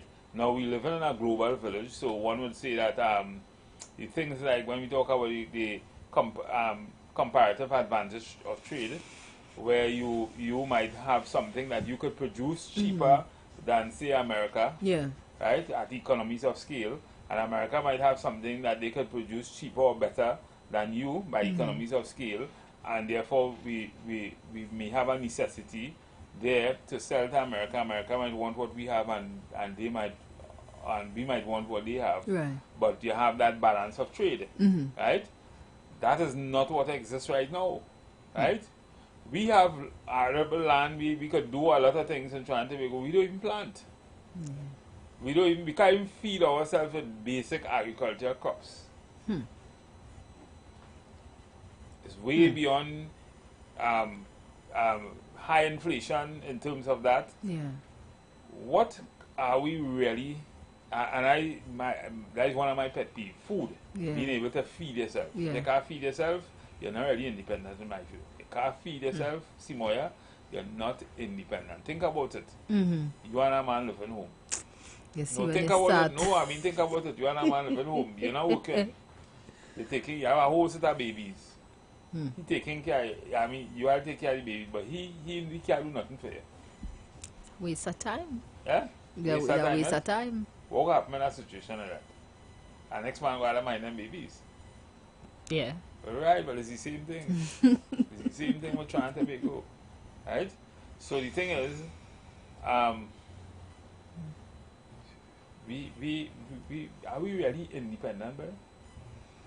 We have a long way to go. I really hope we do use the time to reflect. And, you know, apart from those questions, if we don't look at the state of the nation, I mean, I can honestly say why there's a need for that day of prayer. There's a lot happening. It is scary. We were speaking last session about the stand your ground. Why does it have to reach to that extent? So if we are talking about celebrations, there are quite a lot of things that we have to take into consideration. We do have to change as a nation. Yeah. No, but our next thing, you know, every time people say things, I like to, you know, pick it apart and, you know. Our next thing, sometimes I just want to over-trivialize the, why crime take place. Right? Why you say, what's the need for, do we need to do that? In all state, all nation, all over the world, sometimes these nations with the best national security system, you'll have crime still. Yes. Right? We may not have it at the level at which we have it, but you'll have it still. But yes, you still have crime, and there are reasons why crime will take place too. Right? Let me take this call. Hello, good evening. Good evening, caller. Speaking. Yes. Yes. So a pleasant good afternoon to you lady there and gentlemen, and to Trinidad and Tobago. Now, you know that SOE was that SOE with no curfew was the same SOE that the PNM had in place that the UNC didn't support, right? And now they're falling apart. They're canceling our independence celebration and having a day of prayer, right? And when Miss Ola 54 called a day of prayer, you know the UNC laughed at the point, all on the radio station, all over. They laughed at us, con. You don't know what he's doing. But apparently, it seems to me like it's only when the UNC in power they could call for it, right? Well, so I would say the same thing again. Call us stay on the line. It's the same thing. So I don't know if our call us stay on the line. Call us stay on the line. Stay on the line. I want to ask you something. I want to ask you something. Now, did Erla did Erla ask for a day of prayer? Yes, she did. No, she didn't ask for a day of prayer. But if you could find that and show me where what she did say in response to a question about crime is that we need to pray. Right. Right? She said we need so what to is pray. the difference? The big difference. So what is the difference? So who we praying to, not God? Well, you see, it's not God we praying to? You see, that's I don't know if we praying to something else. You see, that's the problem. I want to What's the problem? Answering your question in context. You are saying that the government said that they're not having independence, and they are saying that maybe we should have a day of prayer, right? Because of national security reasons. That's what I read in the release. You are saying that Erla asked for a day of prayer and they scoffed at it. That is not true. Yeah, they laughed at us, come. Take things into context. Oh, that is not true. Erla said, in response to a question about the rise in crime and not being able to solve it, she said the country need to pray. That is something. So right, and what's the difference? So the country is going and pray independence day? Well, if you don't see the difference in what I'm saying, brother, I could understand why we have so much problem with school trend. Right? And well, boy. The other thing is well, I don't know. I don't want to sound condescending, but I'm just saying I like to listen to what people have to say, and I like to put things into context. So I'm not in any All way... right, well, let me ask you a question now. I can ask you a question now? Ask me anything. When you finish. Right? The other thing you were talking about the same... SOE. We had a same right. SOE. That is a different one. And the government said something different.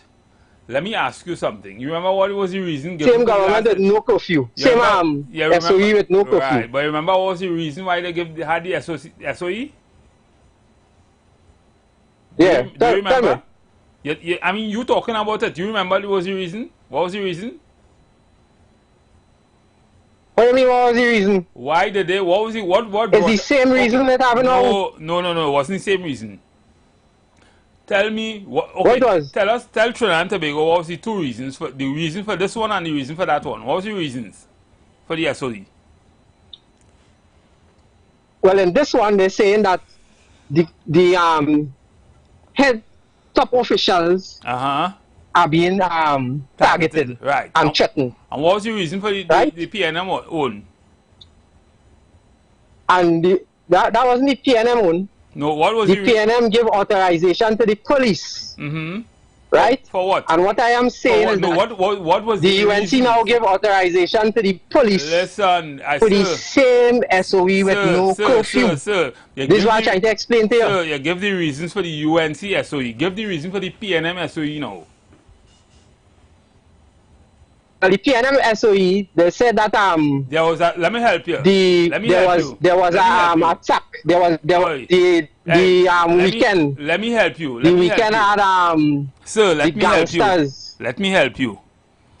Yeah. The PNM had said they had given a number of gangs that they are in Trinidad and Tobago, and they had an SOE. They had an SOE saying that they were going to deal with that. You remember how much gangs get dealt with? Right. Asking your question, how many gangs got dealt with? Because they knew exactly how much gangs there were. How many gangs got dealt with for the SOE? Did it carry on crime? Well, a few of them got locked up. Really? So a few of the head leaders. Gangs? I don't know their names because I don't deal with those things. Sir, right? Sir, I think we're playing smart with stripperness. Have a good evening. I'm not playing smart. I'm not playing smart. Yeah. So I like to break things down and take things into context. And what I'm hearing here is just people not thinking, right? And are not supporting in any way any SOE for anything, because to me, like when PNM had called that SOE, you know what they said? You know what people were saying? But if you know how much gangs and you know where it is, why you need a SOE and you have legislation to deal with it? Yeah. Let me take this caller. Good evening, caller. Yeah, good evening. I heard your discussion there, and I'm saying the first time I heard a prime minister or government saying that the police gave them information is this last SOE, you know, where the commissioner said they sent the information, the intelligence to the prime minister. The prime minister then made contacted or put the issue before the president. This is the first time all prime ministers before they stood out like if I was the one putting state of emergency in place. So I heard your caller talk, and that is not true. One thing I want to talk about before you leave. Hello? Hello? I'm hearing you. Yes. The question of independence. I remember in 1986-87 there was a independence calypso competition. And I remember a political kind of song, 25 years have gone, will we reach or something like that. How do you feel? And if we're talking about how many years have gone, today they want to go talk about independence and proud. Are you proud that you have no petrol train? You have to import fuel, gasoline from outside? Are you proud that the whole of Point Lisa is the industrialization taking place in Point Lisa? Are you proud about that? Are you proud that today you have $9 billion deficit? That is what you're proud about? That is pride? That is patriotism? We need prayers.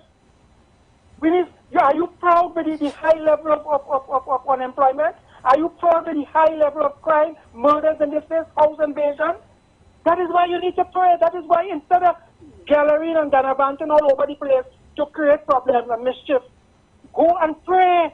We in a bad state. This present government has put this government in chaos. So I am not support this nonsense we're going on outside. So we're going to take a break now, caller. Maybe you'll call us back again. Yeah, no problem. Right? No problem. But correct. I mean, maybe we need prayers because if Ola would have said we need prayers then, maybe we need prayers again. Yeah, but Ola was saying that but prayers without work. It's not just prayer. You have to.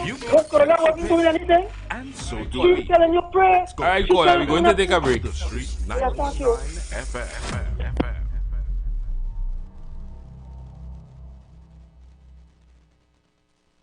Attention business owners. Are you looking to reach a vast audience and boost your brand's visibility? Then look no further. The Street 919 FM is here to help you shine. With over 170,000 followers on our social media platforms, our radio station is the perfect platform to showcase your products and services. Join us and let your message be heard by thousands of eager listeners. Contact us now to learn more about our affordable advertising packages. Don't miss out on this incredible opportunity to connect with your target audience. Advertise with the Street 919 FM today. For more information, call 399-5959 or 384-2232. Light up your weekends at Vibes Nightclub, Tobago's hottest spot. 3 epic nights of music and energy await every Thursday. Karaoke Thursdays. Kick off at 8 p.m. with free entry. Grab the mic, unleash your inner star, and sing all night. Beers on special for $10, 2 Campari for $25, and giveaways for the best singers. Every Friday, Limers Fridays. Kick off at 8 p.m. with free entry. Vibes with your crew and enjoy beers on special for $10, 2 Campari for $25, and 2 White Oak for $25. Every Saturday, Raw Saturdays. Everything goes, nothing but good vibes, free entry, and an all-star DJ cast to bring the vibes. Vibes Nightclub is where Tobago shines. Join us Thursday, Friday, and Saturday for music, fun, and unforgettable nights. Don't miss out. Your weekend starts at Vibes. This Java, get ready to chase the crunch with KFC. Dip it, dunk it, and drip it with our juiciest chicken tenders ever for as low as $29.95. It's Java, it's summertime. KFC makes it all come alive. Big lines turn into big appetites. Hit the beach with KFC. Yeah. Choose our hot and spicy or extra crispy non-spicy tenders and dip, dunk, and drip into our flavorful sauces, Java style. To the spice of the summer, let's go. So, chase the crunch and make Java finger-licking good with KFC. The island is buzzing with news of big savings at Sharon's Bookstore, as our back-to-school sale is now happening at all 3 of our locations. We have great deals on everything you need, from school books, sneakers, backpacks, uniforms, stationery, and accessories to so much more. Whether your little one is starting kindergarten, heading to primary, secondary, or private school, or even taking theory, we've got you covered here at Sharon's. So why wait? Come on down and let us help you get ready for school. Our friendly team is waiting for you now at our locations on the Eastern Main Road in San Juan, the Eastern Main Road in Tunapuna, and on levels 1 and 2 of Trincity Mall in Trincity. Sharon's Bookstore is proud to be your local one. Stop shop for all things back to school, helping you with style, savings, and everything school-related all under one roof. Are you tired of scratching the surface? Do you want to understand the real forces shaping Trinidad and Tobago? From the delicate dance of our energy sector on the global stage, to the geopolitical shadows behind the crime affecting our streets, we dig deeper. The third umpire goes beyond the headlines. We connect the dots between local challenges and the international currents that truly impact your life, your wallet, your security. Join Stephen Matheson, Selvin Mitchell, and Ronaldo Rollux, 3 employment law and human resource management consulting professionals, as they unpack the complexities, analyze the power plays, and reveal the often hidden realities. Understand the game. Understand your role in it. The third umpire, critically analyzing Trinidad and Tobago's economic and political realities on how they affect your daily lives. Tune in Monday to Friday at 4 p.m. on the Street 919 FM. Don't just listen to the news. Understand it. The Gap Man Limited specializes in products that cater to all your health needs. The Male Enhancement Package targets the areas of the body that contribute to erectile dysfunction. The Male Enhancement costs $1,400. The Gap pills are priced at 250 pills for $500 and 500 pills for just $900. For the best in eye care, get the super combination of a Super Bright and the Body Healer. To improve the heart's function and circulation, get the Gap pills and Formula C. To get a total body cleanse daily, use the Gap Body Healer and Big C, all for a super low price of $1,300. To order your products from the Gap Man Limited, call 628-4531 for products that cater to all your health needs. For more info, contact 476-7268. Planning your Tobago getaway? Choose the highest Google-rated car rental company on the island, O'Neill Auto Rentals Tobago. Located just minutes from the A&R Robinson International Airport, at O'Neill, we pride ourselves on being the most tech-savvy car rental company in Tobago. Our process is 100% digital. No paperwork, no long lines. From easy pickup to seamless returns, renting a car in Tobago has never been simpler. WhatsApp us now at 1-868-361-1042 to book your vehicle.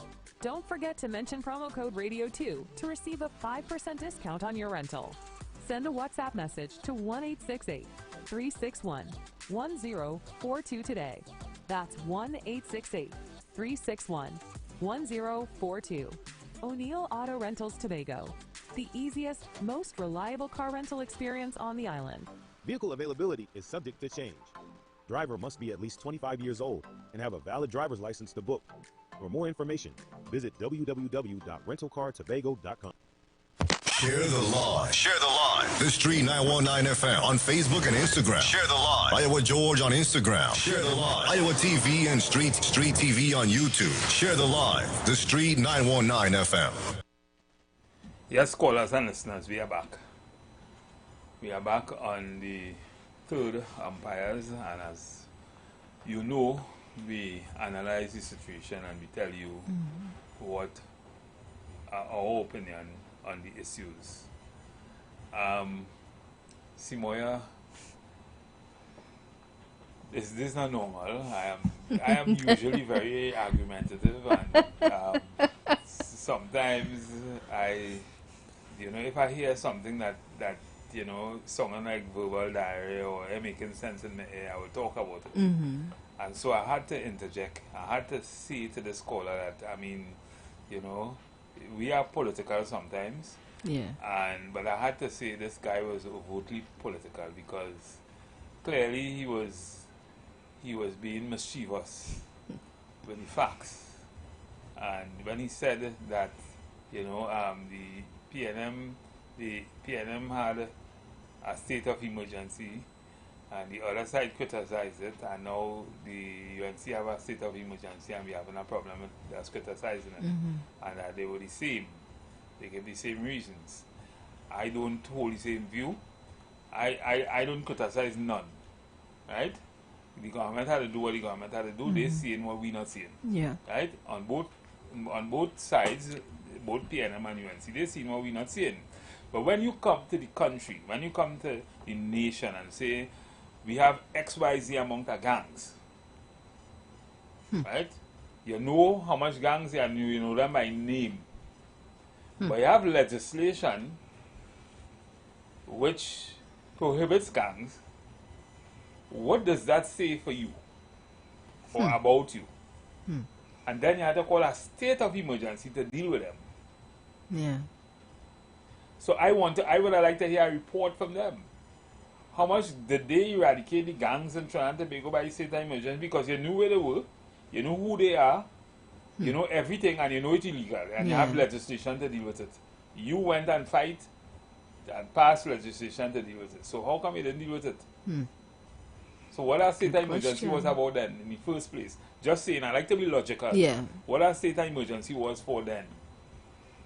Unless it's something else you didn't tell the public that we didn't know, and unless it's that. Because you say you know the gangs, you know where they are, You know who they are. You know them by name. Plus, we have legislation to deal with them. How come we didn't deal with them? So don't come and tell me that kind of thing now. And you know, the UNC is saying what it's saying. Let the time pass. Let us see how it is. They say they call it to protect certain people in high position, maybe judges and lawyers and politicians and that kind of thing. If they have that information and they didn't do what they need to do, it would have been irresponsible on their it will make them irresponsible. Yeah. So let them do what they had to do. At least they didn't say they know who the persons are and you know how to deal with them. Right? So they say that they had information and that credible information and XYZ could happen, and I guess they deal with it. Right? It's not for us. Their role is to protect the people of Trinidad and Tobago. No, I'm not saying all of this in any way to support one side over the other, but I just using logic and analytical skills to break everything down. So my question then is, for the persons who have a challenge with this SOE or with what the government is suggesting, what is your suggestion? Me? Now that, I mean, for anyone who has issues with it, with either the SOE, with the calling off of the independence, what then is your suggestion? Well, if you know what a SOE is, I mean, that is a suspension of certain rights. Correct. And therefore, the president of the country, nothing you could do about it. Exactly. Nothing we could do about it. I mean, they could go to parliament and make changes and for the expiration of it or for the extension of it. But that is not something we could do. We just have to abide by the law. Yeah. And if they are saying that for that purpose they didn't want to do certain things, that too we can't contest that. Now some of us may think, and I wish it was something else, because to me that what I say doesn't really, that's not enough. Not to carry on age-old celebration, which is independence. Yeah. Right? But if it is that they don't have money to do it, maybe they could tell us that also. We will be more, you know, it might be easier to digest that. Yeah. Right? I just say. But there's a hinting of two particular issues. You have some of national security, and then we all are aware, again, as I said, of some of the things that was promised in the general election. And one of the, I think they were speaking on the news about the 10% increase, and the Prime Minister was saying, we need to find the money. We are hearing that coming out. We need to find the money. Well, these are things that are coming out. 10% is not chalk and cheese, you know. 10% is plenty, millions of dollars, probably even hundreds exactly. of millions of dollars. So there's a hinting, even though probably not directly, there's a hinting of some challenges happening. And thing, but it becomes an active, recurrent expenditure. So it's not you had to find that, you had to find that every month. Correct. Even right? the taxes that you usually pay out, that payout hasn't happened since March. Which brings us back to the question of productivity. What is productivity? What productivity helps a country? If people are more productive, the country get more revenue. Yeah. More revenue equals more ability to pay. All these things, I mean, we had to consider all these things. I mean, how much you could break it down again to them. Good evening, caller. Yeah. I'll pitch again for 1 minute. What I sat down here and I said, you know, all, like for example, Grenada and Dominica, for example, they have national dress when the national dress that they use on Independence Day on their island. Like in Dominica, for example, they have the wob there. The wob is dressed in patois in French, and there means behind. So the women, they have this national dress, but normally what is the front of the dress, they wear it back to the back. So that is why they call it wob there. In Grenada, for example, you have the national dish, which we call steam breadfruit here, which we call oilong. Right?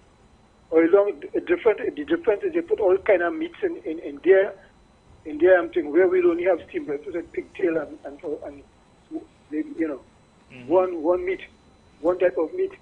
So these are the kind of things what absent in our independence culture. And that is why we have all this bacchanal. And then being a plural society, right?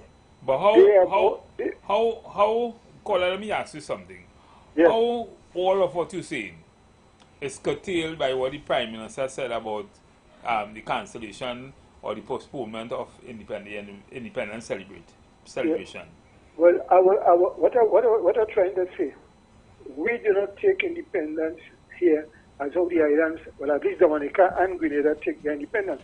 Now, I support the Prime Minister in terms of if they have intelligence reports that it is not secure or not safe to have independence celebration, I don't see why this thing, and the point I'm trying to say, no parade, everybody dressed in their national wear, everybody cook their national dish. Yeah. And spend and let the day move on. Yeah, correct. Right? That's what I'm stating. Right? But because of this plural society we have here, right? Everybody is adversarial kind of situation. Right? So one always for, one always against.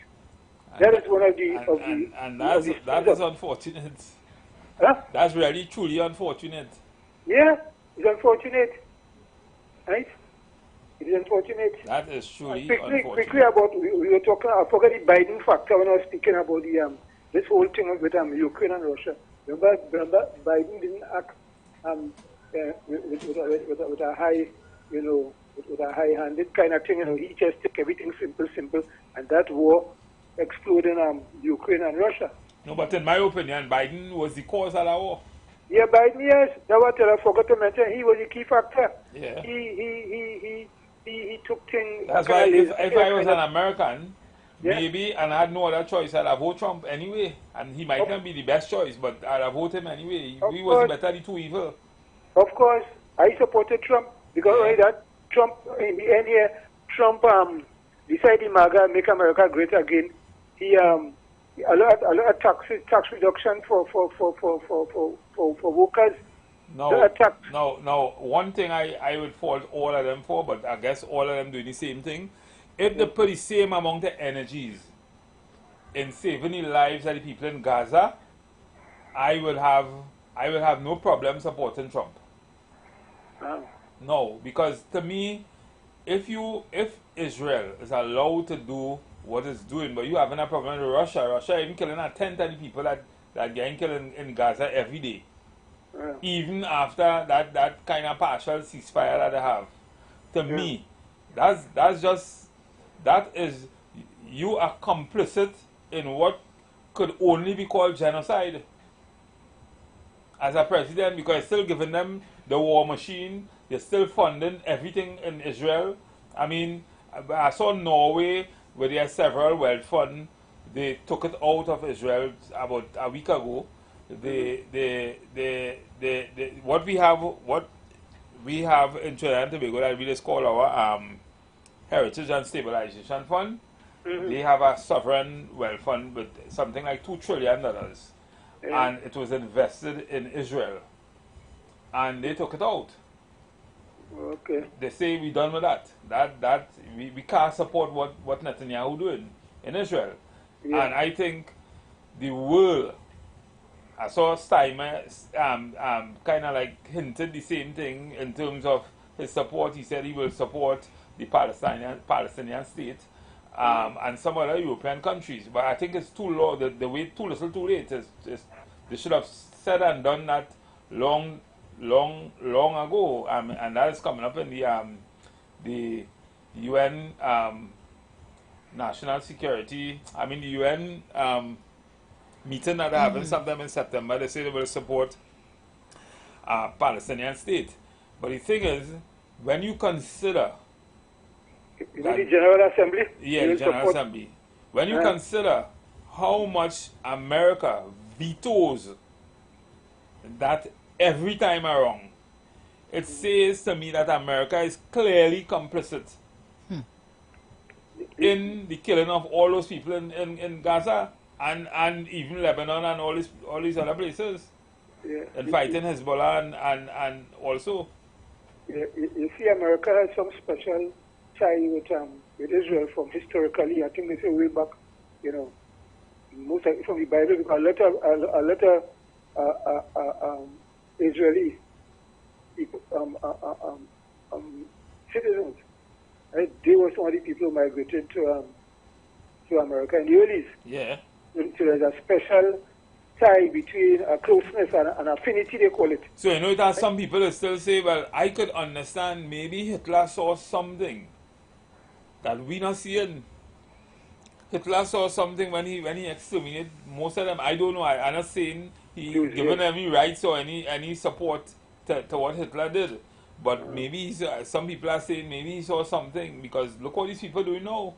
They just looking to kill all the people in Gaza. Yeah. But say what thank God we do have Hitler again, but at the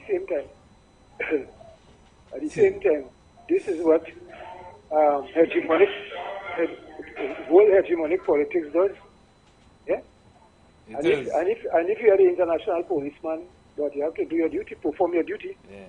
Because for them, for world hegemonic powers, might is right, and what China trying to do. China saying, listen, we could all live together. We could all live as powerful nations together. I protect my area, you protect your area. You stay in your lane, I stay in my lane. And all of us live nice and happy, like thing. Now you have economists and philosophers like John Steinman and these kind of people who will say, well, most great hegemonic power will want to always have a strong military and will always want to be a hegemony, you know, to protect itself. That was about based on your military might. Yeah. Right? Yeah, and that to me is really dangerous. Yeah. Okay, well, nice man, but I really miss that we don't have a national dress here and a single national dish. Yeah, well, we for do Independence Day. So Independence Day, we put on our national dress and we cook and share our national dish with each one another. Yeah. So I was in the U.S. for the U.S. independence. And I experienced how people treat things like fireworks and that, and that's a big thing, you know. Yeah.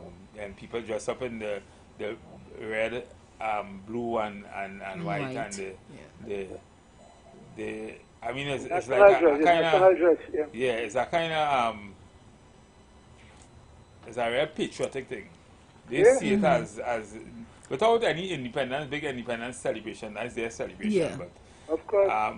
We not even like that. This is just, when all the people win Independence Day celebration, you see them dress up in red, white, and black.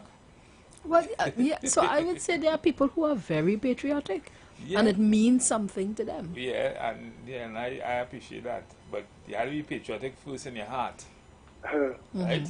Mm-hmm. You understand what the caller was just talking about breadfruit and pigtail. You know where that come from?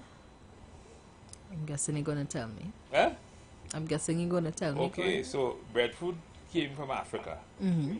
That fruit came from Africa. But pigtail and pig entrails were after the slave masters and they eat. Yeah, pigtail and thing was the end, and that was for the slaves. The people who, except it was a house slave. Some people like to call them house nigger or whatever. Except it was that, they would eat, except for that, is why you would eat pigtails and pig guts and all that kind of thing. Yeah, the end remains. We learned to like that from since then now. I'm going to take this call. Yeah, good evening, caller.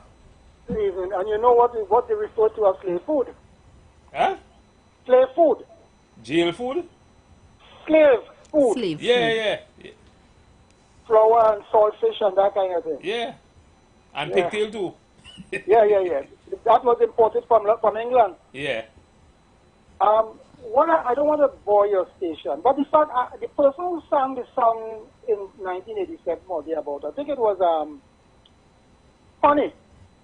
He said 25 years have gone. How you feel? And I'm saying that those people who clamoring for independence, and I'm saying it's a time for reflection. Where this country is today, where it was, and where it is, and where we want to go.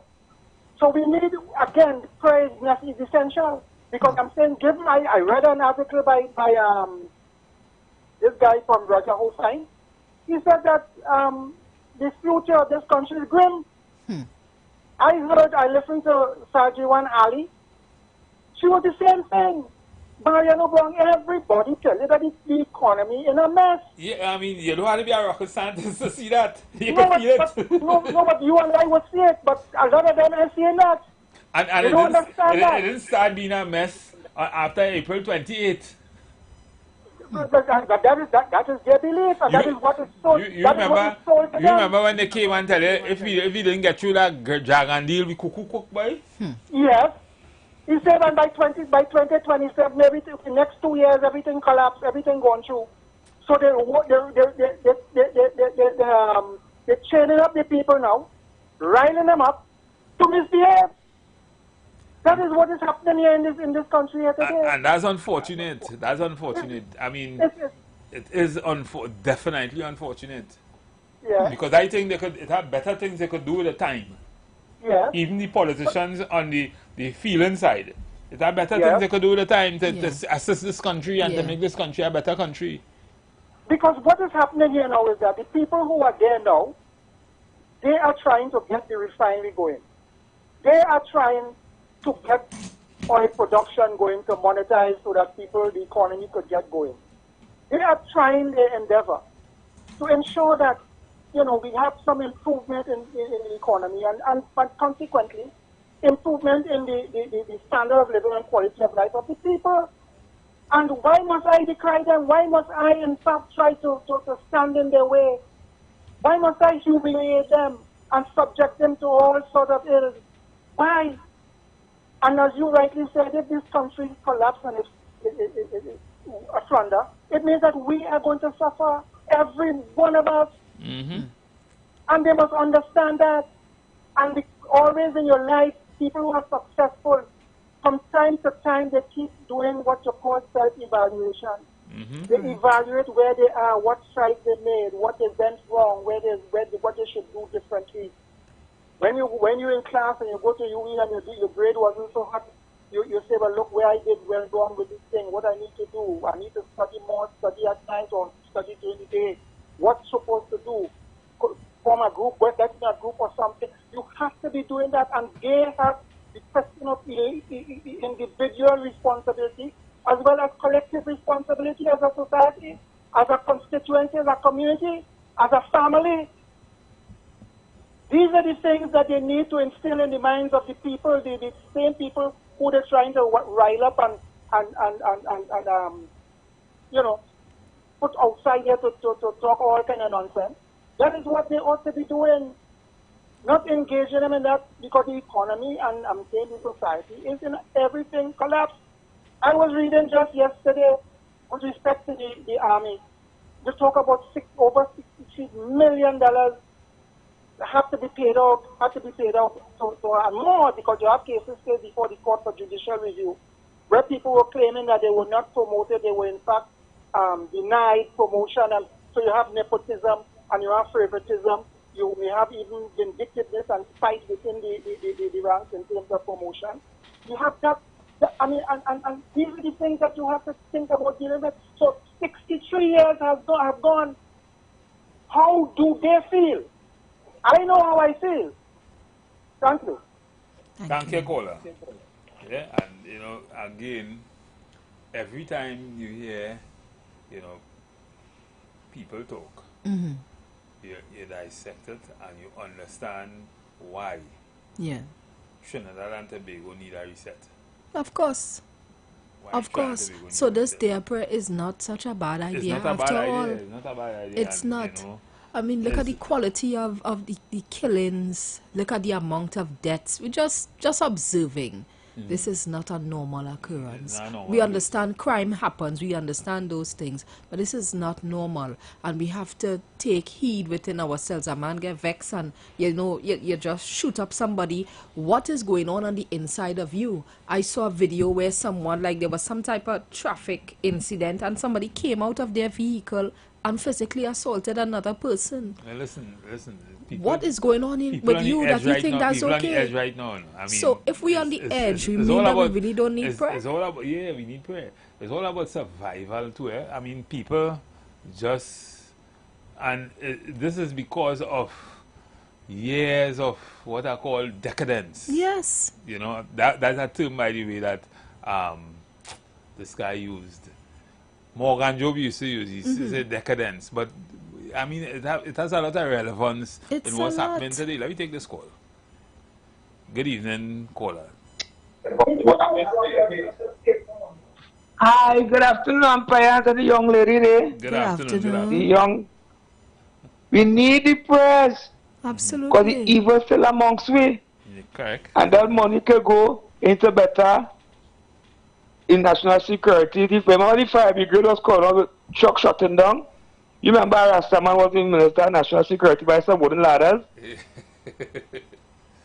Yeah, you can buy some good ladders. And you could the police and them. Rastafari. Remember and you can get money. And you can get the money to buy body cameras for the police and them. You can see the money for the state of national security. The national security body. The country in a crisis, so you need money.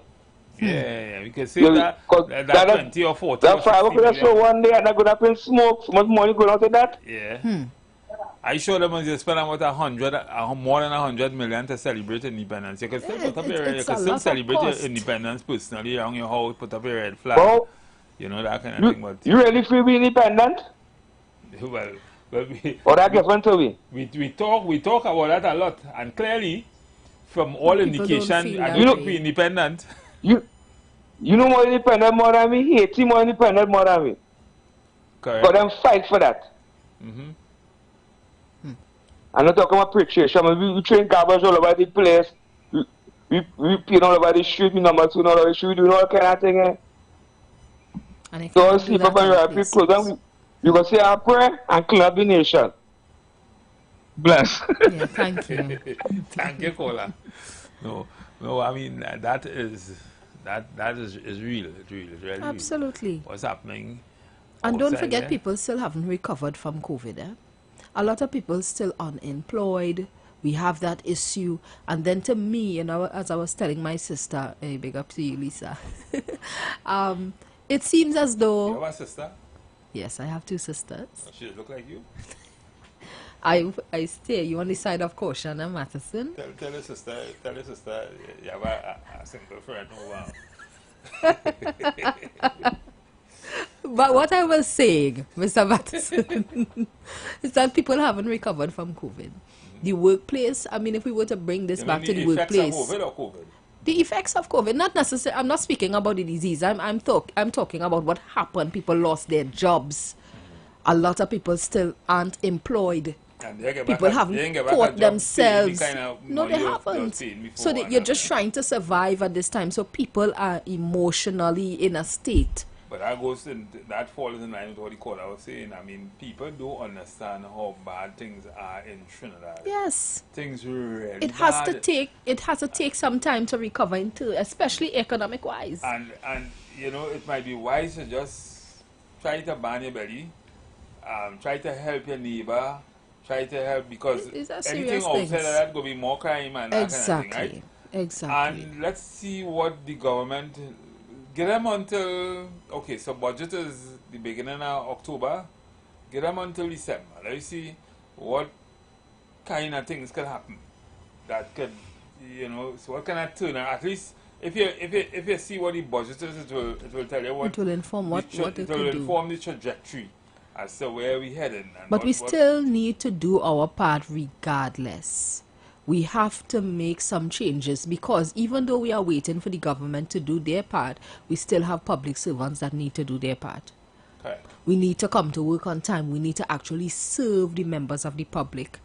Because look at the situation here with the child that passed. So if those parents take that up as a lawsuit, who is paying for that? The state. Taxpayers' money. We have to be very mindful of, just because it's not yours, you know, means that you have to treat it in a certain way. So we do have some reflection. We do have to come to a place where we pray and we ask God for forgiveness for taking advantage of what was given to us. And politicians for taking advantage for the weaker minds around you. Exactly. It's a situation where we are not appreciating where we are, how far we have come, and what we have compared to a lot of other places. Let me take this call. Good evening, caller. Hey, I got it to my brother and to the sister. Good evening. Yeah, good evening. Oh, we lost our caller there. I don't know why. Right? But what I'm saying is, we have to be able, there are a lot of weak sheep around us. Yep. And we have to be mindful because they will go astray and they will do wrong things too. Yeah. So all these are things that might not facilitate, but might be the catalyst for crime and that kind of thing, and serious crime. I mean, nobody can tell me.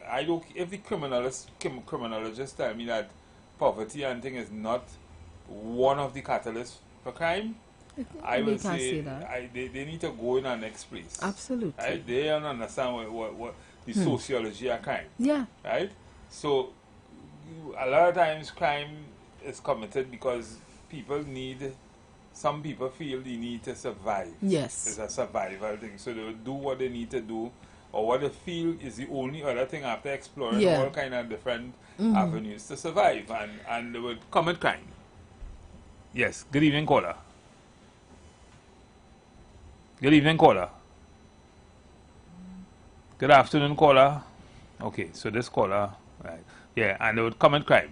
And what I'm saying is, so when you think about the issues, when you think about what causes crime, you have to fix certain Maslow. You study Maslow hierarchy of needs. Yep. If your physiological needs are not provided for, then nothing else matters. Exactly. You can't go to the next level.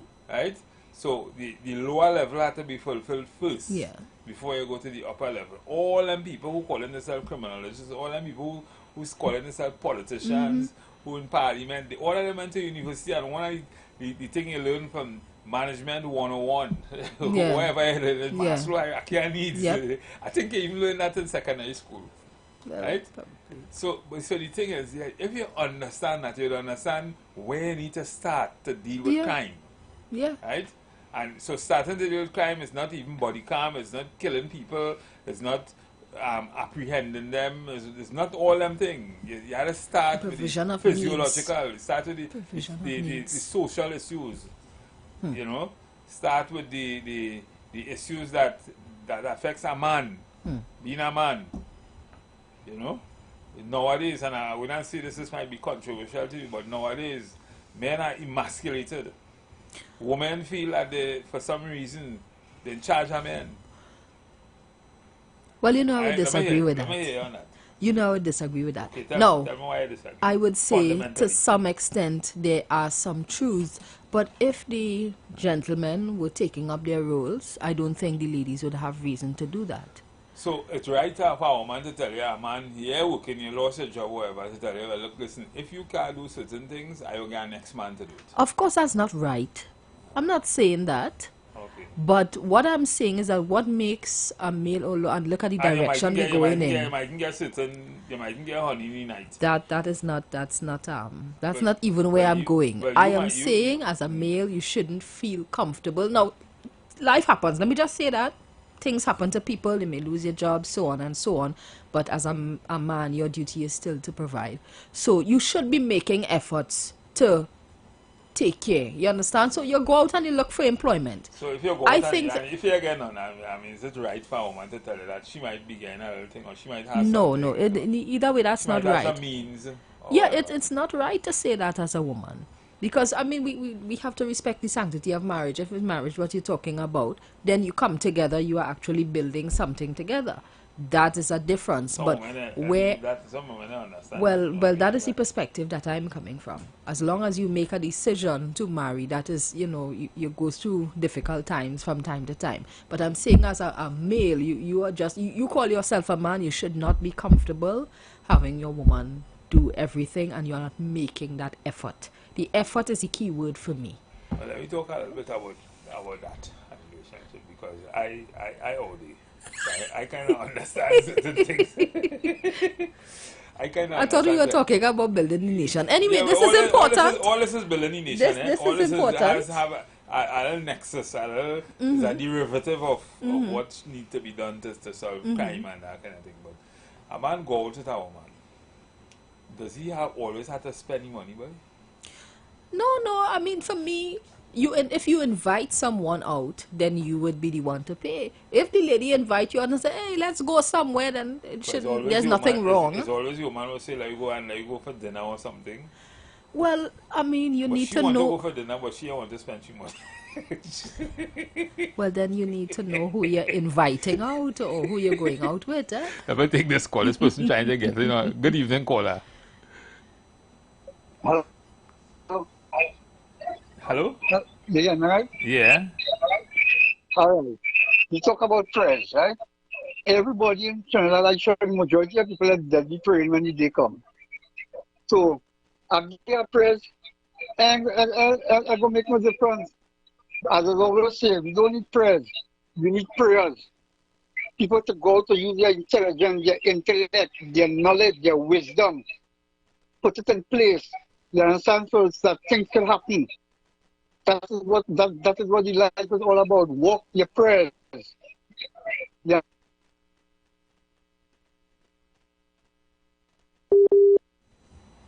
Caller? Yeah, this caller phone. No, I agree that your prayer must match your works. I agree with him for that. But, I think we should acknowledge that there is a problem and there is a serious need for prayer. Right? Match your prayers and your works. Yeah. I mean, I believe that, people will believe in what is necessary, right? So I believe in prayer works, prayer answers. God hear you.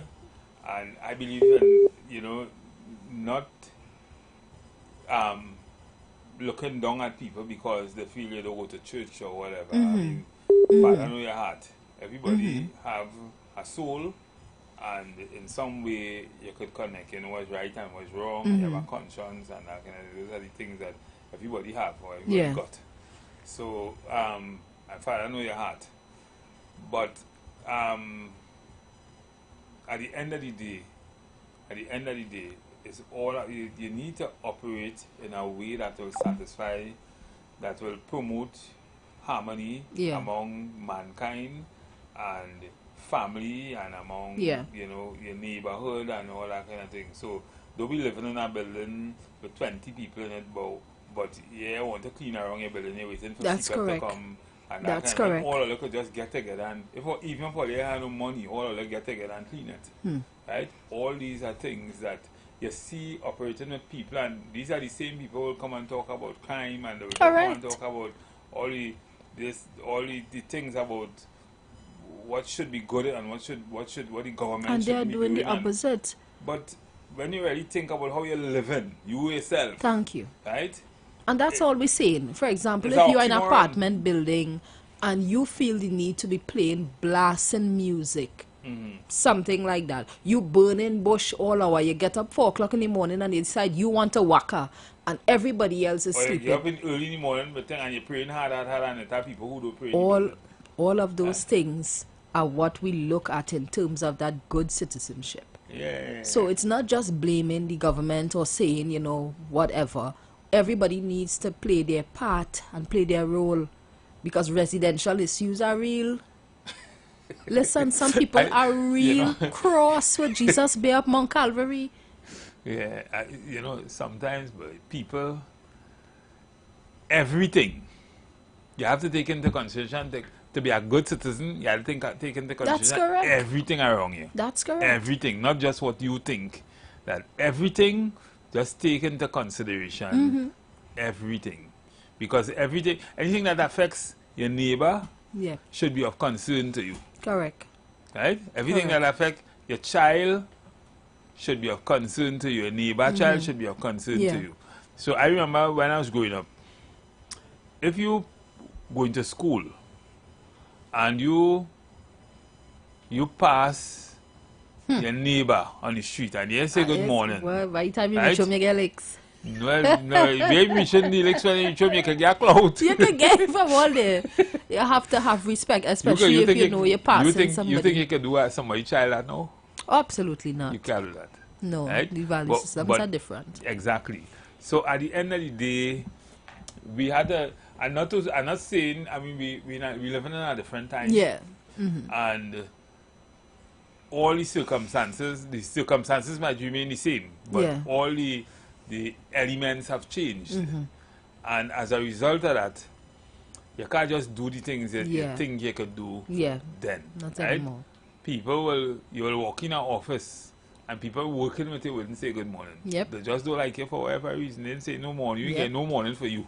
Yep. Right? It's like if you even did. I am amazed at the level of pettiness that happens in the workplace. It is like a playground sometimes. Yeah.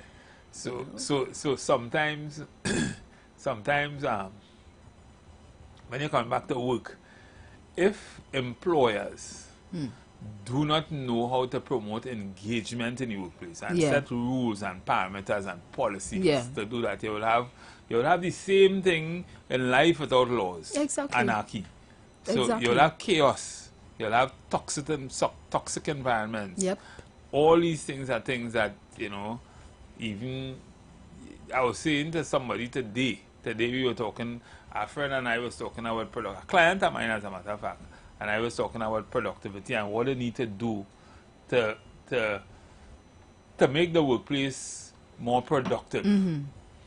And we were talking about certain, before you even go to policies, appreciation for your employees. Yeah. I remember reading a Google article at the time, and I talk about this from time to time in given lectures and things, that if you want to compensate and satisfy your rocket star employee, your rocket star employee doesn't necessarily need more money. Yeah.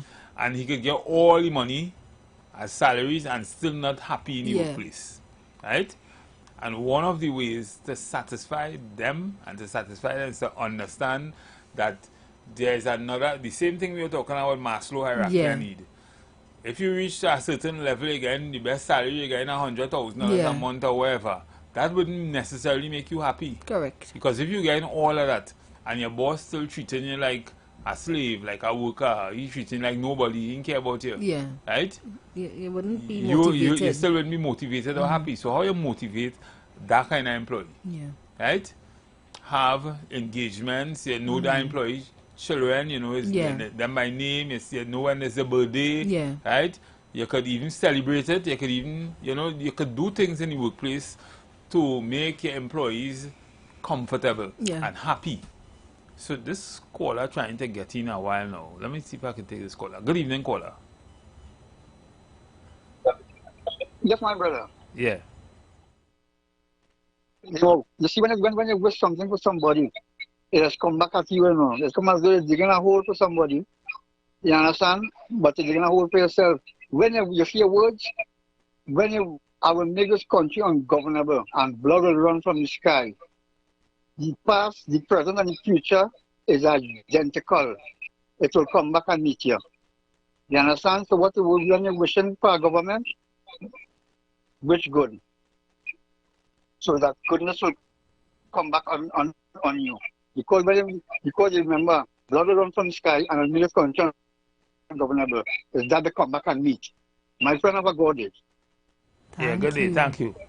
Very good point. And that's a good point. Very good point. That's a very good point. Words have powers. Absolutely. And politicians all around do it and say it all the time. I'm looking at Facebook today, which is why I said what I said earlier on about the Facebook posts. Yeah. When they talk about independence and thing, and you see people saying all kind of mad thing about the government and that kind of thing, and why they need to go fast and they call election and all kind of. That we just call election. And I'm saying to myself, like, they don't even understand why they're in opposition or how they get there. Good evening, caller. Good afternoon, umpire. Yes. I know your man he call himself God, man, and And the last government said this and said that. And he called it God, man. That's why I tell you we need the prayer because we are the evil still amongst we. He's our God friend, man. He pick up the Bible, he go in the homes, he go in the hospital and say a prayer. Take people in our strength. We tell you what we last government say. You say you're God, man. You repeat it when that government say, pick up your Bible and go there and pray for the nation. I look so listeners, bless. Thank you, Paula. Yeah, and you know it will go on, but you know I like to always juxtapose all of this with the workplace. Yeah, and maybe you could tell us how all of this resembles what happened in the workplace and what we should do to probably absolutely. save workers. I mean, as an expert in HR management, there's a level of aggression in the workplace, and a lot of it comes from what's happening at home. Sometimes people's behaviors, their patterns, how they treat with other people, it's because of how they were raised. And then sometimes you come into the organization, probably like me, a bit sheltered, and when you see the realities of life, you feel like in order to survive, you have to adopt this type of behavior. You know, so it doesn't make it any better. It doesn't make it any better. You do have to have your own mind, and you have to have your own goals that say, listen, this is what I came here for. I have particular dreams, and I cannot fall into the cracks with everyone else. But what is your recommendation for employers who seem to have uncontrollable workforce, big employers, who when you consider what is happening in society and the ability to pay and funding and challenges with people, I mean, people getting more and more aggressive every day. You made the point about the driver who got in an accident and came out of his car and wanted to beat the next driver and all that kind of thing. Why I think all of these things will happen, and what advice you would give to employers to mitigate some of these kind of issues in the workplace? Well, we have to look at your style of management. Sometimes the rule of thumb is necessary, sometimes it is not. So, you know, they always say the fish stings from the head. If your quality of leadership is not good, what you think is going to be produced on the bottom end.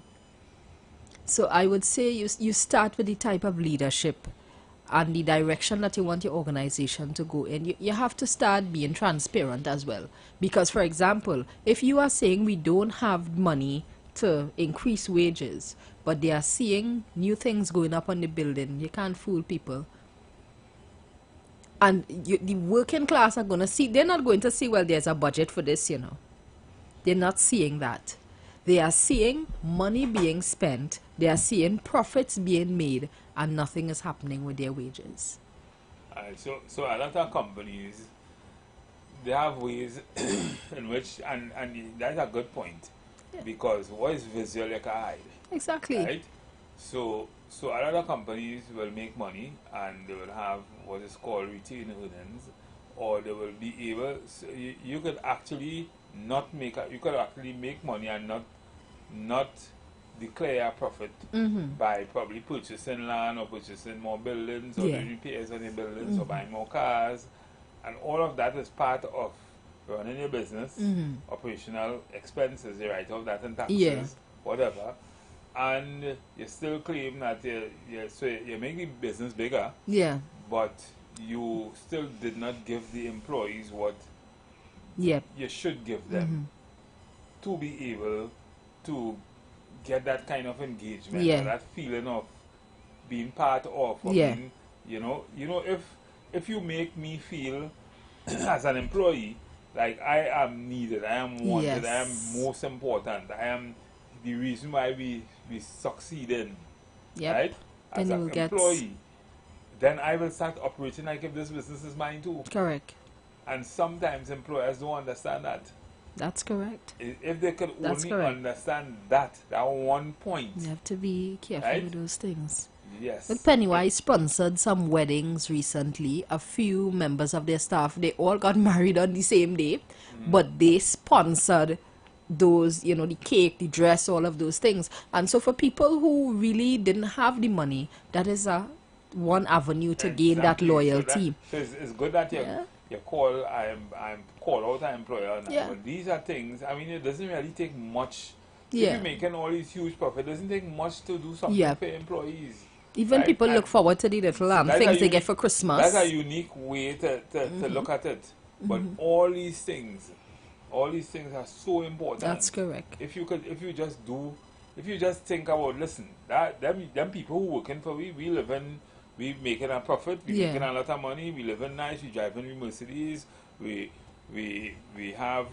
try and go into best schools, everything happy with us, driver coming and pick them give up, them something, doing everything nice. But the people who you depending on to make that money, it's like you in care or you giving them, you paying them minimum wage, and you making all that excess money that you could at least create some kind of engagement fund, something to find a way to give them have a that sports day. We need to have a day when you sports bring everybody day, together and happy. And even if you do that, you do them so much wickedness during the year, they even want to come together. That's right. Right? That's right. Because you're not thinking. Yeah. Yeah. Because you're not thinking. And the thing is, all these are things, when I talk about the rocket science employee, what motivates your rocket science employee is that fundamental understanding of making them feel part of and feel valued in the organization. If you can't do that, you will not motivate them. Money wouldn't necessarily motivate them. But as for the people who are working for minimum wage, of course money will motivate them, because as we talk about the Maslow hierarchy needs, the basic needs have to be provided for. The basic needs have to be provided first, and you would only be able to move to the next level if you could satisfy those needs on the first level.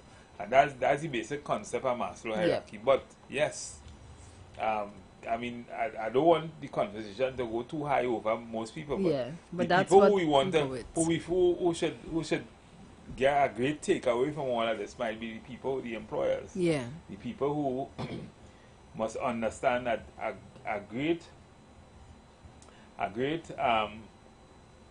means of way of motivating people in the workplace is understanding that if you can get people engaged through things that common things that makes everybody feel that they are part of, they will be more engaged and more encouraged to work harder in your organization. Good evening, caller. Yeah, Mr. Laukita, again, great topic. What they call this thing, how they said Pennywise by bought wedding material dresses or whatever it is for their workers. They call that psychic income in management now. Psychic income. Correct. All That's exactly what it is. Huh? Yeah, it's intrinsic. Yeah, it is just a recognition of an appreciation for workers. They call it psychic income. Right? And that is really important, because going back to the public service, for the past 8, 9, 10 years, public servants retired and some people didn't get an IC hot. Well, you from Grandy, you know the IC hot is. IC hot. The IC hot is. If it fall to our shatter. So you could fall yeah. Right, so that's all I want to say. Yeah, thanks, caller. Good. Yeah, so correct. You know, people, we had to understand that, listen, everybody have a role to play, including the employer. So all of this money you're making, right, give back something to your employees. Yeah. You know, in places like America and thing, minimum wage is nothing. That's just the base. What wage is competitive. So if you have the better wage, you competing to pay me the better salary because you will get the better employees. Correct. Right?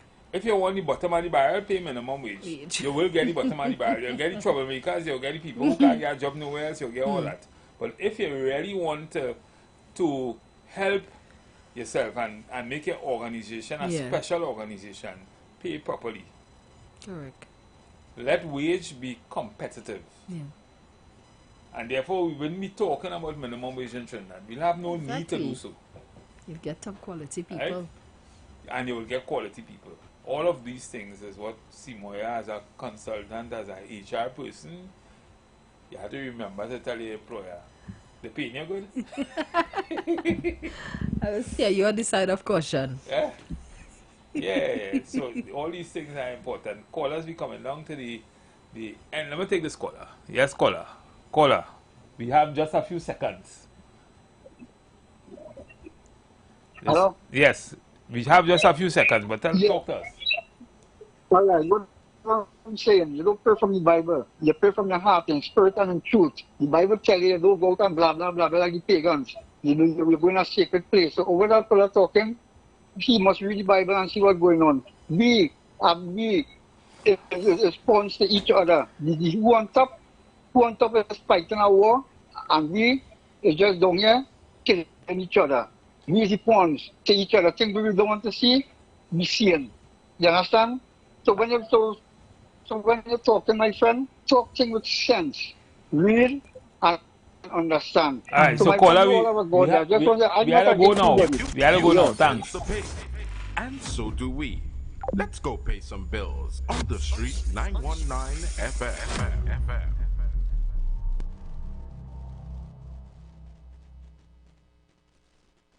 You want to find something great to do with your Tuesday nights? You want to learn and understand the true reason for Jesus? Then